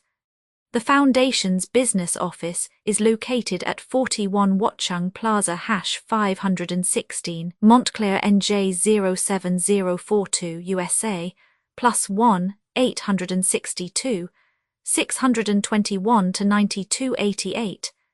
Email contact links and up-to-date contact information can be found at the Foundation's website and official page at www.gutenberg.org/contact Literary Archive Foundation public support and donations to carry out its mission of increasing the number of public domain and licensed works that can be freely distributed in machine-readable form accessible by the widest array of equipment, including outdated equipment. Many small donations, $1 to $5,000, are particularly important to maintaining tax-exempt status with the IRS. The Foundation is committed to complying with the laws regulating charities and charitable donations in all 50 states of the United States. Compliance requirements are not uniform, and it takes a considerable effort, much paperwork and many fees to meet and keep up with these requirements. We do not solicit donations in locations where we have not received written confirmation of compliance. To send donations or determine the status of compliance for any particular state, visit www.gutenberg.org/donate. While we cannot and do not solicit contributions from states where we have not met the solicitation requirements, we know of no prohibition against accepting unsolicited donations from donors in such states who approach us with offers to donate. International donations are gratefully accepted, but we cannot make any statements concerning tax treatment of donations received from outside the United States. U.S. laws alone swamp our small staff, methods and addresses. Donations are accepted in a number of other ways, including checks, online payments, and credit card donations. To donate, please visit www.gutenberg.org/donate. Professor Michael S. Hart was the originator of the Project Gutenberg concept of a library of electronic works that could be freely shared with anyone. For 40 years, he produced and volunteer support editions, all of which are confirmed as not protected by copyright in the U.S., unless a copyright notice is included. Thus, we do not necessarily keep e-books in compliance with any particular paper edition. Most people start at our website, which has the main PG search facility, www.gutenberg.org, Archive Foundation, how to help produce our new e-books, and how to subscribe to our email newsletter to hear about new e-books.